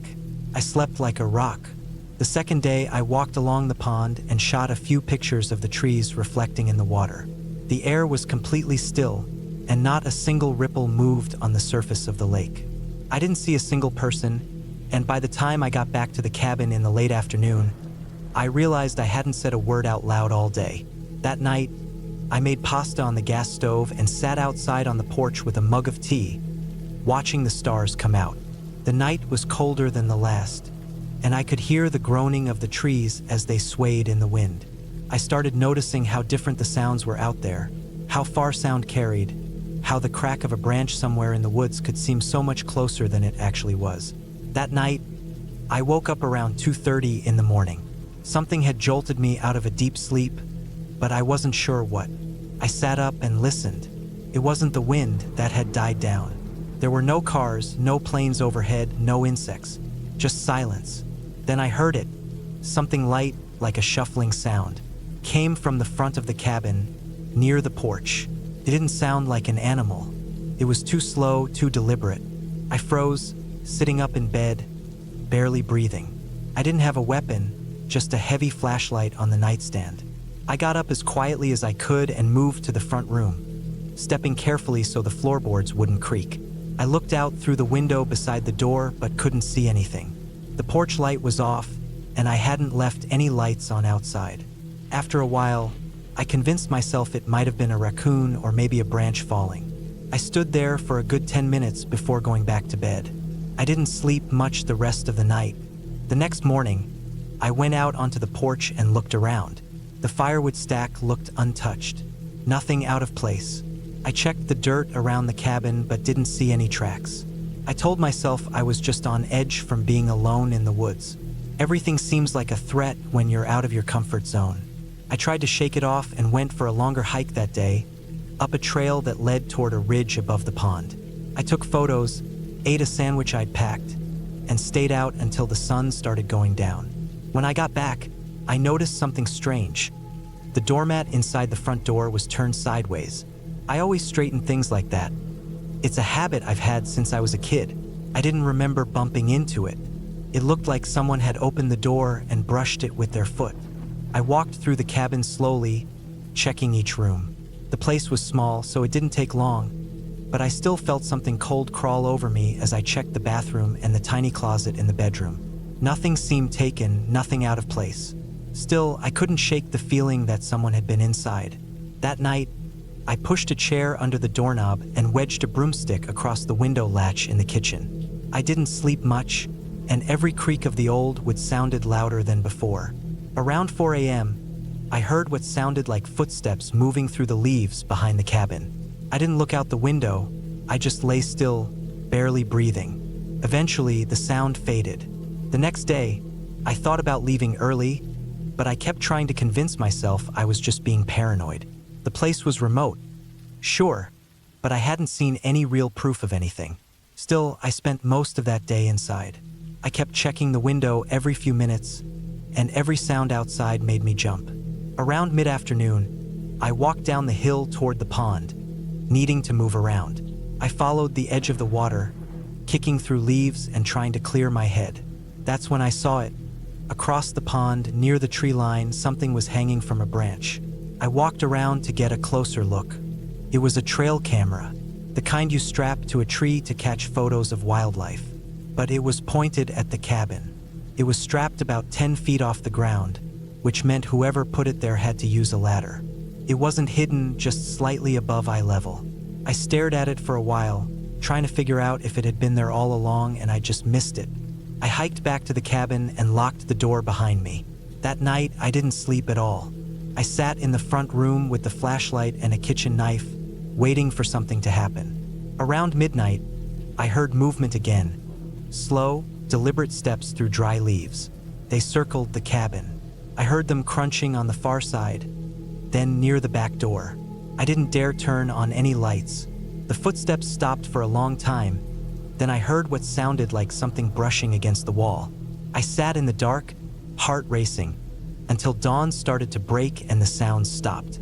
When the sun came up, I packed my gear and tossed everything into the car. I didn't even eat breakfast. I didn't look around, didn't try to find tracks. I just got in and drove.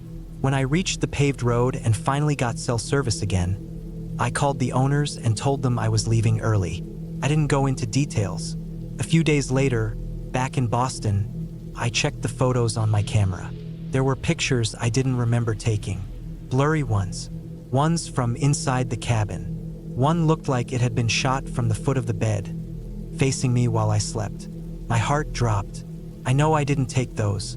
The angle, the timestamp, they didn't line up with anything I remembered doing. I brought the camera to a shop to have it checked. The guy said someone had messed with the memory card. There were fragments of deleted images, parts of the card that had been written over. I stopped using the camera after that. A couple of months later, I got an email from the couple who owned the cabins. They said they were shutting the property down indefinitely. They didn't say why. I never responded. Even now, I don't like staying anywhere remote.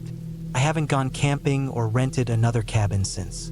I keep my doors locked at all times, and I still wonder who was out there in the woods with me, watching from the trees, moving around while I slept. I think someone had been living out there. Someone who didn't want to be seen. Someone who liked the feeling of getting close to people without being noticed. The footsteps, the camera, the pictures. I try not to think about what could have happened if I'd stayed one more night.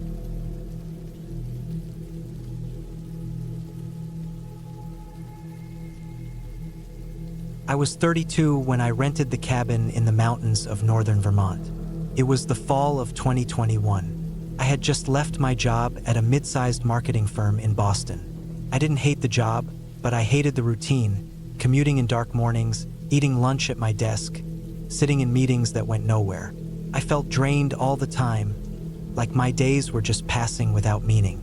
I hadn't taken a real break in years, and something in me just gave out.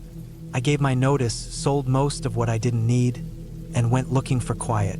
I figured a few weeks alone in a cabin might help me think about what I really wanted. The place I found was on a rental site, listed as secluded mountain cabin perfect for long retreats.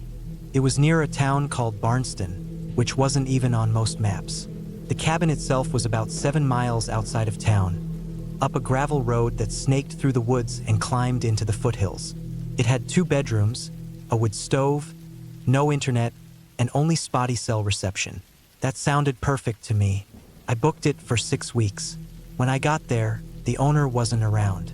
He'd left the keys under a flower pot near the door. The cabin was older than the pictures made it seem. Maybe from the 60s, with dark wood panels, creaky floors, and a musty smell that stuck around for days. Still, it had charm. There was a big fireplace in the living room and a screened porch out back that looked over the slope of the hill.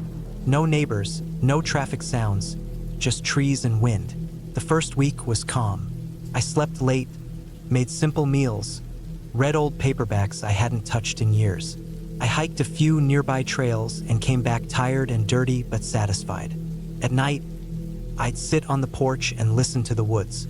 It got dark early that time of year, and the cold came down fast after sunset. The silence out there wasn't total. There were owls, the creak of branches, sometimes a fox or raccoon, but it was a kind of silence that let me think. I felt like I was finally breathing again. It was sometime during the second week that I started noticing things that felt a little off. Nothing big, just little things. I'd come in from a hike and find the woodpile moved slightly, or a kitchen cabinet open that I swore I'd closed. I chalked it up to my own habits. Maybe I just didn't remember right, but it kept happening. One morning, I found a coffee mug on the porch railing. I hadn't brought it out there. It had a small chip on the rim that I didn't recognize. I stood there a while, just staring at it. I checked all the mugs in the cabinet. None of them had chips. That one wasn't mine. That night, I made sure all the doors and windows were locked. The next morning, I found the screen door unlatched. Not open, just gently swinging. I tried not to let it get to me. I told myself animals could nudge things, or maybe the wind had caught it. But from then on, I kept hearing things at night. Rustles near the porch, soft thuds on the deck, sometimes the faint creak of the stairs outside. I started going to bed with a flashlight next to me. A few days later, I took a walk up the hill behind the cabin. I wanted to clear my head. The trees were mostly bare by then, their leaves piled in thick rust-colored drifts across the forest floor. It had rained the night before, so the ground was soft and spongy. As I moved up through the woods, I found a trail I hadn't seen before. Not marked, just a faint path that curved through the undergrowth. It looked like it hadn't been used in years. Curious, I followed it. It wound uphill for maybe 20 minutes, then leveled out into a small clearing. In the middle of the clearing was something I wasn't expecting. A fire ring made from blackened stones. It had been used recently. There were ashes in the center and what looked like a burned beer can. Around the edges of the clearing were makeshift seats, flat rocks, logs dragged into a circle. Someone had been up there not long ago. That made the hair on my neck stand up. I hadn't seen a single person in days. There was no other cabin nearby, no signs of life except for that fire pit. I turned and walked back the way I came, faster than before, heart pounding harder with every step. When I got back to the cabin, I locked the doors and checked every window twice. I barely slept that night. Every sound outside made me sit up, straining to listen. Over the next few days, I kept catching signs that someone else was nearby.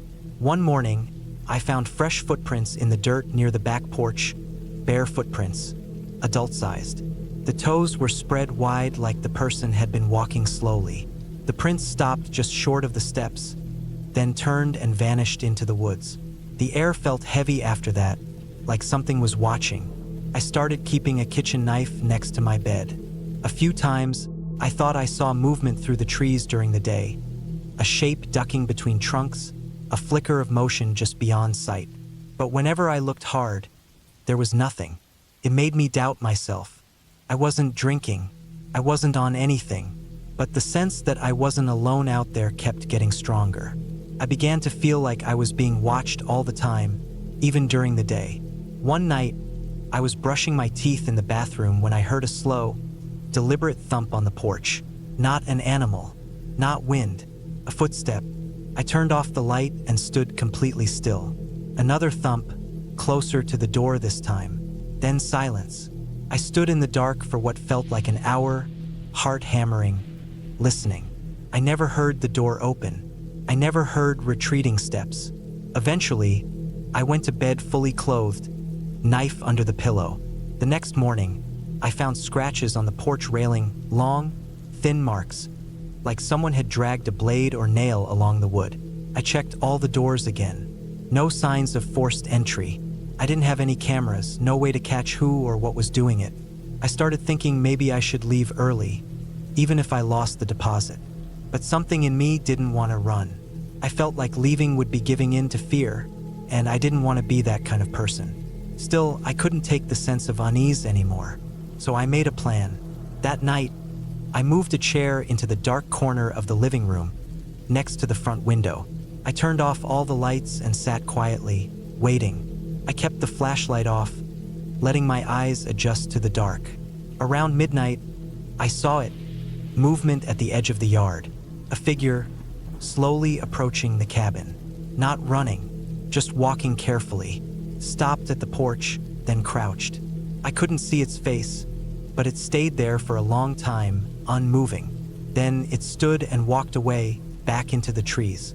The next morning, I hiked back up to that old trail. I don't know what I was hoping to find. Maybe a clue, maybe proof I wasn't imagining it. When I got to the clearing, I found something new. A small pile of stones stacked in a column at the edge of the fire ring. On top was a strip of cloth, red flannel, maybe from a shirt. It hadn't been there before. That broke something in me. I went back to the cabin, packed everything I could into the car, and left before sunset. I drove straight to a motel in town and didn't sleep until morning. I didn't report anything to the sheriff. What would I say? There's someone in the woods who likes creeping around cabins at night?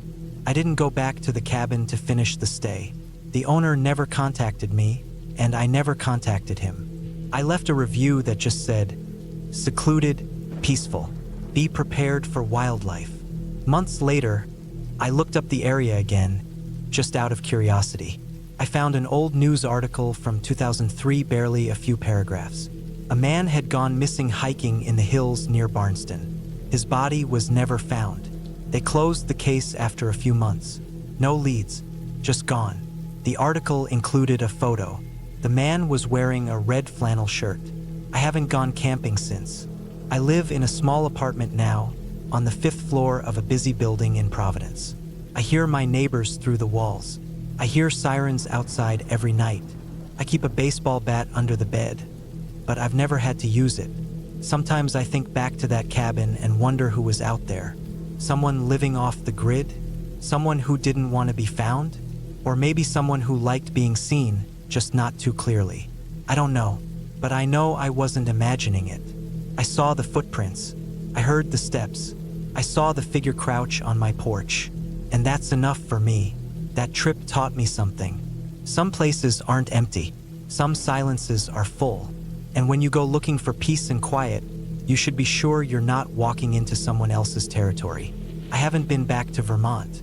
I don't think I ever will.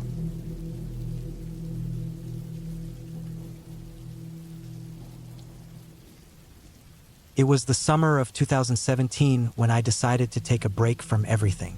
I just turned 34, and after going through a stressful year at my job in Birmingham, I needed a reset. I wanted to get away from noise, from people, from technology. I didn't want to talk to anyone, didn't want to answer emails, didn't even want to hear a car pass by. A friend of mine had mentioned an old hunting cabin he used to visit in the early 2000s, deep in the hills of West Virginia, not too far from a town called Hartsville. He hadn't been there in years, but he said the place was still standing, off-grid, with no power or running water, just a wood stove and some old furniture. That sounded perfect to me. I got the directions from him, scribbled notes on a torn sheet of notebook paper, with references to things like a broken fence post, a hollow tree with an old horseshoe nailed to it, and a stone well with no bucket. It took me almost 8 hours to drive there from where I lived in Kentucky, and the last 30 miles were nothing but winding dirt roads and steep, washed-out paths that looked like they hadn't been driven on since the 90s. I had to park my car near a dried creek bed and hike the last mile and a half with my pack on my back. The cabin was smaller than I expected. One room with a sagging roof, a narrow porch, and a few rotting steps leading up to the door. The windows had thick layers of grime on them, and the wood siding was gray and dry and cracked from years of weather. But it was standing. I opened the door and the smell of old wood and dust hit me immediately. There were mouse droppings on the floor and cobwebs in every corner. But the stove was intact, the roof didn't leak, and the place felt solid. I spent the first few hours cleaning, sweeping out the dead leaves, wiping down surfaces with water I boiled from a nearby stream, and laying out my sleeping bag on the old cot against the wall. The first night was quiet, uncomfortably quiet. I'm used to hearing the hum of a fridge, the distant sound of cars, maybe the low buzz of a street lamp. But here there was nothing, just the occasional creak of the trees outside or the scurry of some small animal under the floorboards. I didn't sleep well, but I wasn't scared. Not yet. I told myself it would take a few days to adjust. During the day, I kept busy. I brought enough food for a week, mostly canned stuff and vacuum-sealed meals, and I spent time collecting firewood, boiling water, and writing in a journal I'd brought with me. I didn't have a cell signal, which I knew ahead of time, and that was fine. I told my sister where I was going and when I'd be back. The plan was to stay 6 days and hike out on the 7th morning. On the 2nd day, I found an old trail behind the cabin that led deeper into the woods. It was barely visible, just a faint path through the undergrowth, but it looked like it had been used long ago. Out of curiosity, I followed it for about a mile until it dead-ended at a small clearing. In the middle of the clearing, there was a rusted-out truck, half buried in vines and weeds, with a tree growing through the engine block. The truck's doors were missing, and the inside was full of leaves and debris, but the metal frame was still solid. It looked like it had been there for decades. I took a few pictures on my camera and turned back. That was the first time I felt something odd, not fear exactly, but a sense that I was being watched. I kept glancing over my shoulder on the way back, but there was nothing there. That night, I heard something outside. It was well past midnight. I'd been lying awake for hours, eyes open in the dark, staring at the shadowed outline of the ceiling. Then I heard crunching, slow, deliberate steps on the gravel path just outside the porch. Not an animal. It was too heavy, too careful. My heart started pounding. I didn't move. I didn't breathe. The steps stopped right outside the door. Then silence. I stared at the door for what felt like an hour, my ears straining for any sound. But nothing else happened. I eventually fell asleep, but only for a couple hours. In the morning, I checked the area outside. There were no obvious footprints, just a few patches of disturbed gravel. Could have been anything, I told myself. A raccoon, a deer, but I knew the difference. I've lived in the countryside before. I know what animals sound like when they walk. This was something else, something on 2 legs.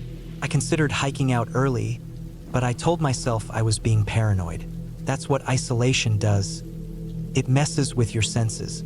I tried to shake it off and kept busy that day. I walked back to the clearing, partly to prove to myself that I wasn't scared. I poked around the truck again, looking for any sign that someone else had been there. Nothing. I stayed longer than I should have. By the time I started heading back, the sun was already dipping low, and the forest started to look different, darker, heavier. I moved faster on the return, and somewhere along the way, I lost the trail. Just for a few minutes. I knew the general direction back to the cabin, but I couldn't find the exact path. I walked in circles, trying to retrace my steps. The undergrowth was thicker than I remembered. Everything looked the same. It was getting harder to see. Eventually, I found the broken stump I recognized from earlier and made it back. But that short detour shook me. I didn't like the feeling of being lost, even if just briefly. That night, the sound came back. The same slow crunching outside. But this time, it didn't stop at the porch. I heard it walk around the side of the cabin. Then the back. Then nothing. I sat up in bed, gripping my flashlight, but I didn't turn it on. I didn't want to give away my position. I just sat there in the dark, heart hammering, listening. I didn't sleep at all that night. On the 4th day, I found something strange. I was gathering firewood about 50 yards from the cabin when I spotted something hanging from a low tree branch. It was a piece of cloth, faded and torn, tied into a knot. It looked like a piece of shirt or pants, maybe denim. I didn't remember seeing it before. I looked around the area more carefully and found another piece, further down. Then a small pile of bones, probably animal bones, arranged in a circle. It looked deliberate, not something a coyote or a raccoon would do. I didn't touch any of it. I just stood there for a long time, trying to understand what I was seeing. Then I turned and walked back, trying not to run. That evening, I didn't eat. Couldn't. I kept thinking about the cloth, the bones, the footsteps at night. I started packing some of my things. My plan was to leave at first light. I didn't want to spend another night there, but hiking out in the dark was worse. I set my alarm for 5 a.m., packed what I could into my bag, and rolled out my sleeping bag again. I left my boots by the door and kept my flashlight and knife within arm's reach. At around 3 in the morning, I woke up to the sound of the front door handle moving. It wasn't loud, but it was unmistakable.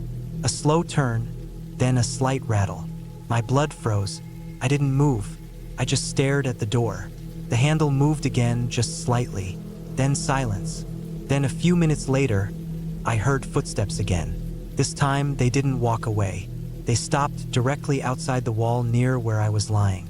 I could hear the faint crunch of the dirt as weight shifted from one foot to another. Then, nothing. I didn't sleep again. I waited until dawn. As soon as the sky started to lighten, I got up, pulled on my boots, and slung my pack over my shoulders. I didn't bother eating. I didn't clean up. I just left. The walk back was long and miserable. Every noise in the forest made me jump. I kept checking over my shoulder, convinced someone was following me, but I didn't see anyone. I finally reached my car, threw my pack into the back seat, and got the hell out of there. When I got home, I didn't tell anyone the full story. I told my sister I cut the trip short because I felt sick. I didn't want to sound crazy, but a few weeks later I did some digging. I looked up old reports about that area, Hartsville, the surrounding woods, any news stories from the past few decades. I found a few articles about missing hikers, a couple of unsolved disappearances, mostly from the 80s and 90s. Nothing definitive, but enough to confirm that others had gone missing in those woods. No evidence, no suspects, just gone. I never went back. I still think about it sometimes, especially at night. The sound of footsteps, the door handle moving, the pieces of cloth tied to trees. I don't know who or what was out there, and I don't want to. But I know one thing. Someone was watching me. Someone who didn't want me there. And I'm just glad I got out before they decided to do more than watch. That trip changed how I see places like that. The kind of places people forget. Deep in the woods where cell service disappears and help is miles away. The kind of places where things can happen and no one ever finds out. I still like the outdoors, but I stick to marked trails now. I don't go off-grid, and I don't stay in cabins that aren't on a map. Some peace and quiet just isn't worth it.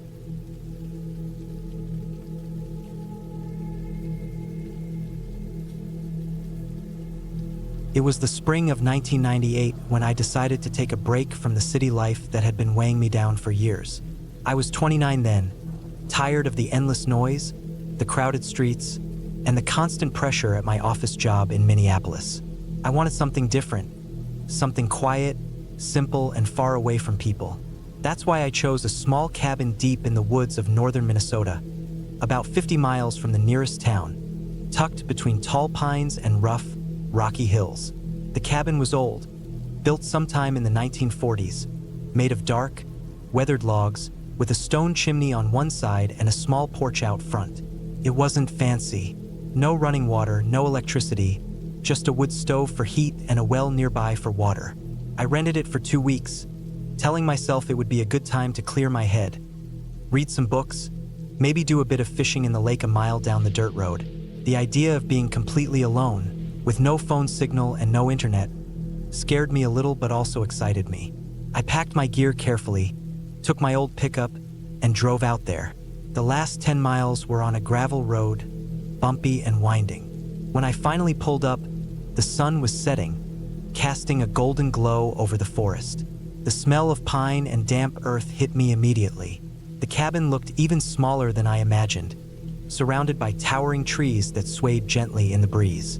I unloaded my bags, mostly food, a few clothes, my fishing rod, and some firewood I brought just in case.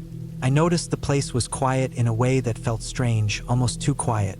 No birds chirping, no insects buzzing, just the soft rustle of leaves. Inside, the cabin was dim but cozy. The floor creaked under my boots, and dust floated in the last rays of light through the window. The furniture was sparse. A small table, 2 chairs, a bed with a thin mattress, and a shelf with some old books and canned food left behind by previous renters. I stacked some firewood by the stove and started a small fire. The warmth felt good against the cool air creeping in through the cracks in the walls. That first night, I lay awake longer than usual, listening to the sounds outside. The wind picking up, the trees rubbing against each other, maybe some animal moving quietly in the brush. I felt uneasy but told myself it was just my mind playing tricks. Still, I double-checked the locks on the door before finally drifting off to sleep. The next few days passed slowly but uneventfully. I spent mornings fishing by the lake, afternoons chopping wood and reading, and evenings cooking simple meals over the stove. The isolation was peaceful, but as time went on, I noticed small things that unsettled me. My boots would be out of place after I left them by the door, or the firewood I carefully stacked would be scattered on the floor. Once, I thought I heard footsteps outside, crunching over dry leaves, but when I looked out, there was no one there. I didn't want to admit it, but I was starting to feel watched. On the fourth day, as the sun was low in the sky, I went for a walk along a narrow trail behind the cabin. The trees were dense there, making it hard to see far. Suddenly, I noticed strange marks carved into the bark of several trees. Deep scratches, almost like someone had been sharpening a knife. The pattern didn't look natural. It made me uneasy, but I shrugged it off. Maybe some hunters or campers had passed by before me. That night, I lay awake again, this time hearing something more distinct. A low, slow knocking on the cabin door. I sat up fast, heart pounding, but when I looked, no one was there. I waited for a long time, expecting the knocking to come back, but it didn't. I didn't sleep well. The next morning, I found a small pile of rocks neatly stacked by the porch steps. I hadn't put them there. Whoever was out there was playing with me, trying to unsettle me. I wanted to leave immediately, but remembered I had no cell signal, and the nearest road was miles away.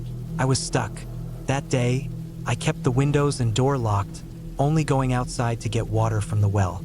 I tried to keep busy, chopping more wood and cleaning the cabin, but my nerves were fraying. The silence outside felt heavier, like something was lurking just beyond the trees. By the sixth day, I was sure someone was watching me. I found footprints in the mud near the back of the cabin, too big to be any animal. I followed them carefully, but they disappeared abruptly in the thick undergrowth. Whoever had been there had been cautious. I thought about making noise to scare them off. I hammered nails into the wooden walls, banged pots and pans. Nothing. The next morning, the cabin looked the same except for a new message scratched into the doorframe. Just a single word, "Go."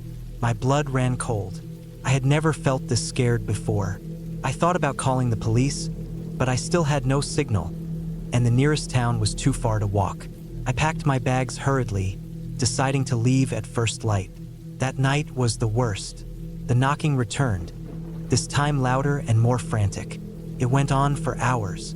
I stayed awake, clutching an old hunting knife I found under the floorboards, ready for anything. When the knocking finally stopped, I heard whispers outside, low and quick, just beyond the cabin walls. I stayed frozen, heart racing, until dawn broke. At first light, I grabbed my bags and ran to my truck. As I drove away down the gravel road, I looked back once. In the window of the cabin, I thought I saw a figure standing, watching me leave. But when I blinked, it was gone. Back in town, I called the sheriff and told him everything. They searched the area but found no sign of anyone. The marks on the trees, the footprints, the messages, they found nothing. They said it was probably some prank by local kids. But I knew better. I never went back to that cabin. The whole experience stayed with me, a reminder that sometimes the scariest things aren't ghosts or monsters, but the very real presence of another person watching, waiting, and wanting you gone. I still think about those nights, the silence that wasn't silence, and the feeling of being utterly alone but not alone at all. The cabin, the woods, and that endless quiet, they changed me forever.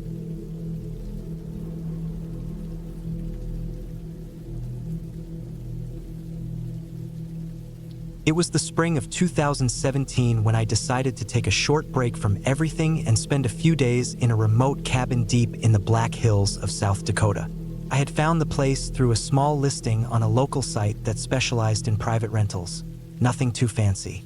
Just a one-room wooden cabin with a wood stove, a cot, a small kitchen space, and an outhouse a few yards behind it. No Wi-Fi, no cell signal, no neighbors for miles. I was 32 at the time, working in architectural drafting, and after months of long hours and deadlines, I felt burned out in a way that coffee and weekends couldn't fix. I didn't want distractions. I wanted quiet. The drive out there took about 5 hours from Rapid City. By the time I reached the dirt road that led to the cabin, it was nearly dusk. The rental instructions included a crude hand-drawn map since GPS didn't work once you got a few miles into the woods.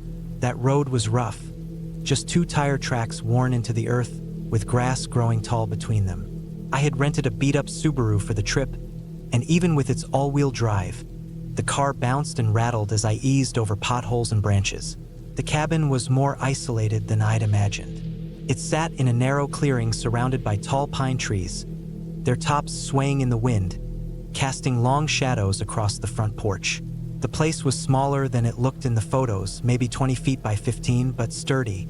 The exterior logs were weathered, and the metal roof was spotted with rust. A stone chimney jutted out the side, and there was a hand pump for water just off the porch. Inside, it smelled like dry wood and old ash. The furniture was minimal. A single cot pushed up against the back wall, a small wooden table with 2 mismatched chairs, and a couple of shelves stocked with cans of beans, soup, and a few cooking utensils. The windows were small and placed high on the walls, which made the inside dim even with the sun still up. The only real source of light was a kerosene lantern hanging from a hook in the center of the ceiling. The first night was uneventful. I lit the stove with some difficulty, boiled a can of chili, and ate it while listening to the quiet outside. The silence was thick out there. Not the kind you get in the city or even the suburbs, where there's always some kind of hum or distant noise. This was complete silence, broken only by the occasional creak of the cabin settling or the wind brushing against the walls. I didn't sleep well that first night. The cot was lumpy and short, and I kept waking up to the sounds of branches tapping the windows or thuds I couldn't place. At some point, I convinced myself it was just squirrels or maybe a raccoon messing around outside. I kept my flashlight close, but I never actually got up to check. By morning, the woods looked different, brighter, warmer. I cooked eggs and toast over the little propane burner I'd brought and ate on the front step, watching the light crawl over the trees. There wasn't a trail around, so I wandered a bit in the woods, just taking everything in. No phone, no emails, no other people. I felt calm for the first time in a while. That day passed slow and peaceful. I made a fire in the pit outside, chopped a little wood that the owners had left stacked behind the cabin, and spent the evening drawing in a sketchbook I hadn't touched in months. The quiet was starting to feel good. That changed on the 3rd night. Around midnight, I woke up to the sound of something heavy landing on the porch. It wasn't loud, but it was definite, like someone had dropped a duffel bag or stepped down from a truck bed. I froze in my cot, staring at the shadows on the ceiling. The fire in the stove had gone out, and the cabin had turned cold. I pulled the sleeping bag tighter around me and listened. I told myself it could have been an animal, a deer, maybe a bear, but there was no snorting, no scuffling, no clawing, just that one sound and then silence. Eventually, I worked up the nerve to sit up and grab the flashlight. I didn't want to open the door. The idea of shining the beam into the woods and seeing something I didn't understand rooted me in place. But after a while, the tension faded, and I slipped back under the bag and drifted off. In the morning, I checked the porch. There were no tracks, no fur, no signs of anything. Still, I couldn't shake the feeling that something had been there. I went through the routine again, breakfast, sketching, walking the woods, but something about the mood had shifted. The woods didn't feel peaceful anymore. They felt like they were watching. I noticed a few things that day that didn't sit right. A tree about 20 feet from the cabin had long, thin scratches in the bark. Not deep, but deliberate, parallel. Not the kind of marks deer or elk make. They looked more like someone had dragged a blade lightly down the surface. Later, when I went out to the outhouse, I noticed the door didn't latch the same way it had before. It hung a little loose on its hinges, like it had been opened and shut without care. I hadn't used it since the day before, and I was sure I had latched it properly. Still, I fixed it and tried to brush it off. That night, I decided to stay up.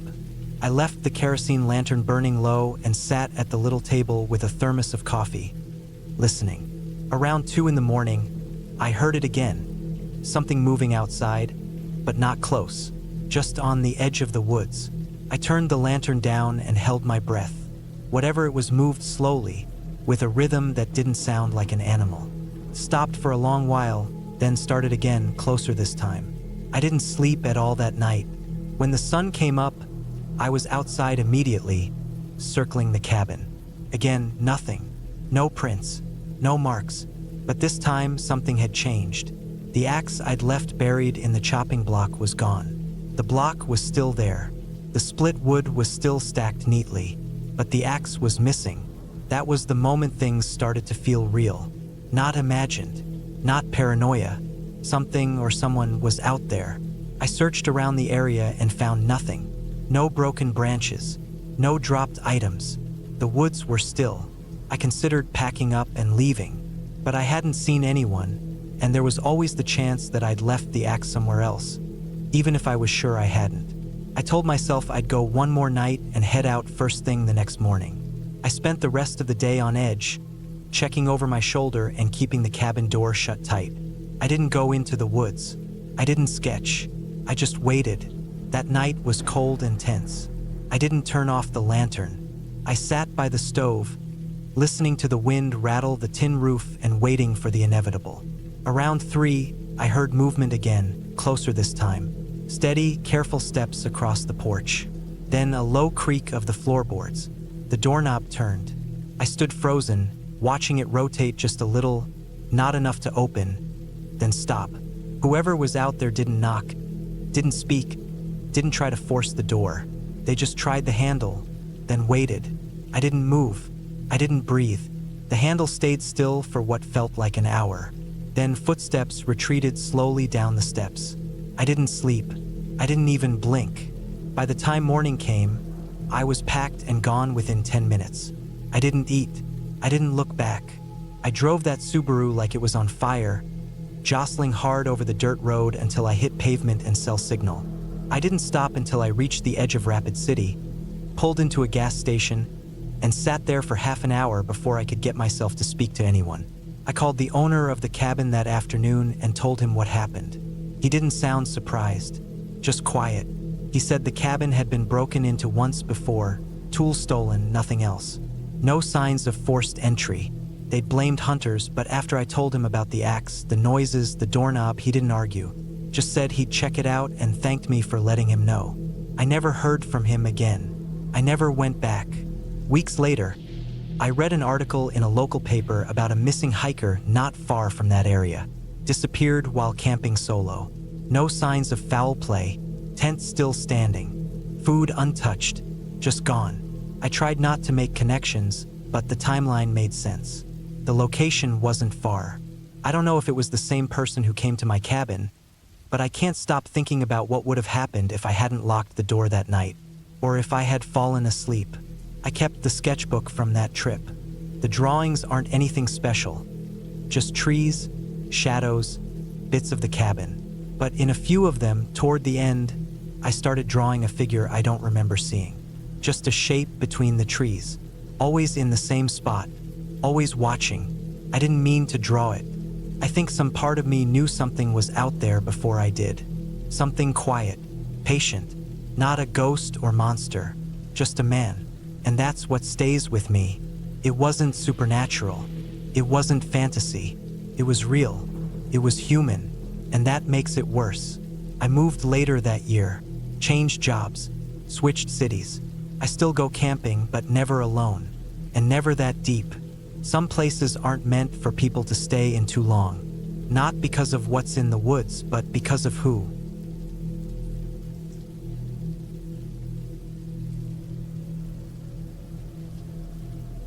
I was 34 when I rented the cabin in early October of 2018. I remember the year clearly because it was right after a stretch of rough months. My job as a freelance contractor had dried up a bit, and I was tired of the city, the noise, and the pressure. My girlfriend had just moved out a couple of weeks earlier, and the apartment felt smaller and heavier than ever. I wanted silence, not just peace and quiet, but a kind of deep silence that you can only find far from people, where your own breath and footsteps are the only things you hear. So I started looking online for remote places to stay for a while. Not a hotel, not a resort, just some isolated cabin in the woods where I could think and maybe get back to writing. I found one on a website that listed privately owned properties. It was a little A-frame cabin outside a town called Burner, up in northern Minnesota. Population maybe 400. The owner was some older guy named Carl who lived in Arizona and only used the place in summer. He had a bunch of pictures on the listing: old wooden floors, a basic kitchen, a fireplace, a loft with a small bed, and big windows looking out at miles of pine and birch trees. There was no cell service and no internet, which was exactly what I wanted. Just trees and wind and time to myself. He charged $250 a week, which felt like a steal. I booked it for 2 weeks and drove up alone. I remember the drive taking longer than it should have. The roads kept getting narrower, and once I passed the last gas station, it was another 40 miles of empty roads winding through thick forest. I didn't pass another car for nearly an hour. When I finally got to the cabin, it was late afternoon. The sun was low, casting long shadows between the trees. The cabin looked exactly like the pictures. Weathered wood, a slightly sagging porch, some leftover firewood stacked against the side. There was a hand-painted sign nailed to a post. Nelson's. That was the guy's last name, I assumed. I parked beside the cabin and took my bags inside. Everything creaked: floorboards, doors, even the stairs going up to the loft. The air smelled like old wood and dust. I didn't mind. The place had character. The main floor had a small sitting area, a wood-burning fireplace with a blackened iron grate, and a narrow kitchen with a gas stove and a tiny fridge. The bathroom was in the back and had a small shower stall with yellowed tile. The loft upstairs was just big enough for the bed and a small dresser. Everything was simple and quiet. Perfect.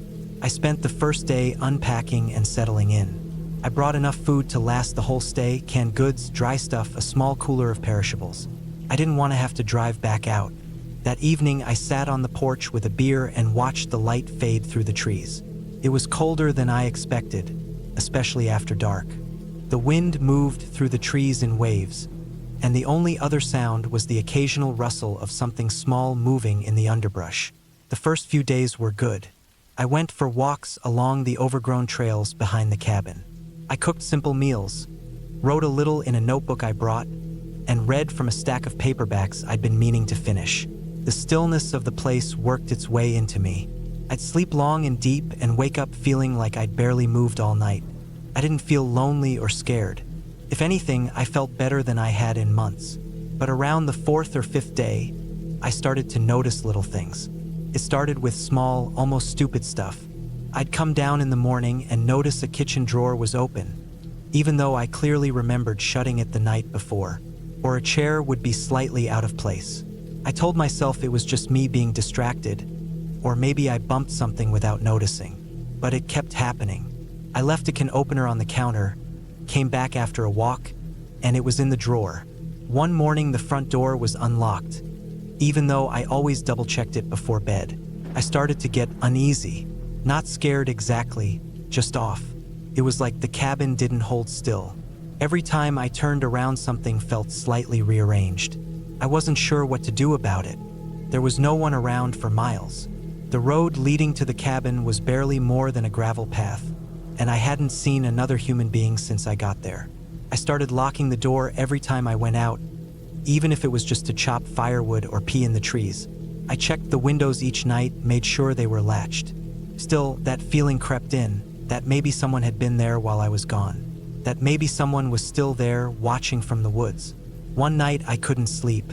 The wind was stronger than usual and kept making the trees creak and groan. I lay in bed upstairs, staring at the ceiling, and I heard something soft, like footsteps, across the floor downstairs. It wasn't loud, more like shifting weight. I sat up and waited. Nothing. I thought maybe it was an animal outside, maybe a raccoon trying to get into the trash. I went down with the flashlight and looked around. Everything was still. The door was locked. I turned on a light and checked the kitchen, the bathroom, even opened the front door and looked outside.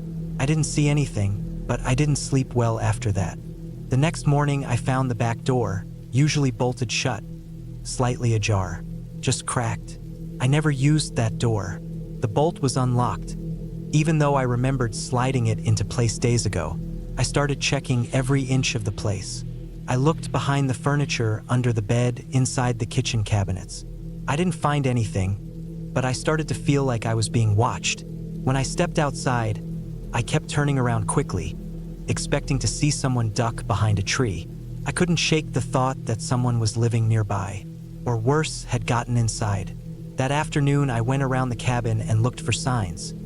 Footprints, broken branches, anything. I found what looked like a small piece of fabric snagged on a bush behind the outhouse. It was gray and thin, maybe part of a shirt. Could have been there for years, but it looked fresh. I picked it up, then dropped it. It didn't feel right. That evening, I built a fire inside and stayed close to it. I left the lights on even after I went upstairs. Every creak made my muscles tense. At some point, I drifted off, still dressed, a flashlight in my hand. Around 2 a.m., I woke up and listened. Nothing. Then I heard it. Faint but clear footsteps outside on the gravel path. Slow, deliberate, then silence. I held my breath and waited. No knock, no sound at the door. I didn't go down. I just sat there for hours, heart pounding, watching the stairs. Eventually, light started to creep in through the windows. When the sun came up, I went outside with the hatchet I kept near the firewood pile.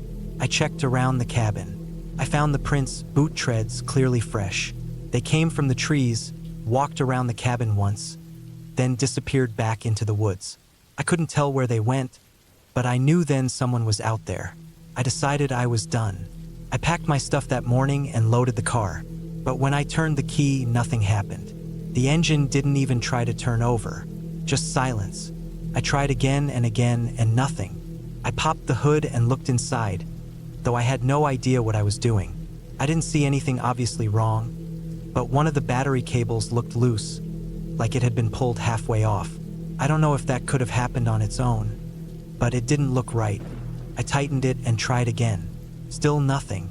I sat there for a while thinking. My phone was useless out there. No signal. I hadn't seen another person in nearly a week. The nearest house was probably 20 miles away, maybe more. I considered walking, but I didn't want to leave my stuff behind, and I wasn't even sure which way to go without driving back the way I came. So I stayed another night even though I didn't want to. That night I didn't sleep.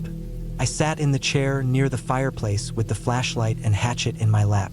I kept the fire going and every so often walked around inside, checking the windows. Around midnight I heard something again, a soft noise like fabric brushing wood. Then I saw movement outside, just a flash, something low and fast near the side of the house. I ran to the window but didn't see anything. Then I heard it again, a faint scrape at the back door. Not knocking, just dragging. I stayed up all night. Nothing else happened, but I didn't relax. I didn't even blink too long.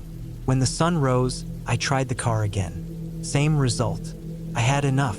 I took my pack, put a few essentials inside: food, flashlight, knife, and left. I locked the door behind me, even though I knew it wouldn't matter.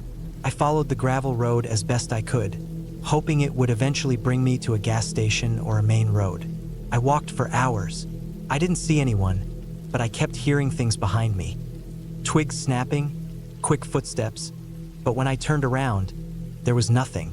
After about 5 hours of walking, I saw a sign. It was old and rusty, but it pointed toward Burner, 6 miles. I kept going and eventually reached the edge of the town, where a guy in a pickup stopped and gave me a lift the rest of the way. I didn't tell him everything, just said my car broke down at the cabin and I needed help. He nodded like it wasn't the first time he'd heard something like that. Back in town, I used a payphone to call a tow truck. I rode with them out to the cabin.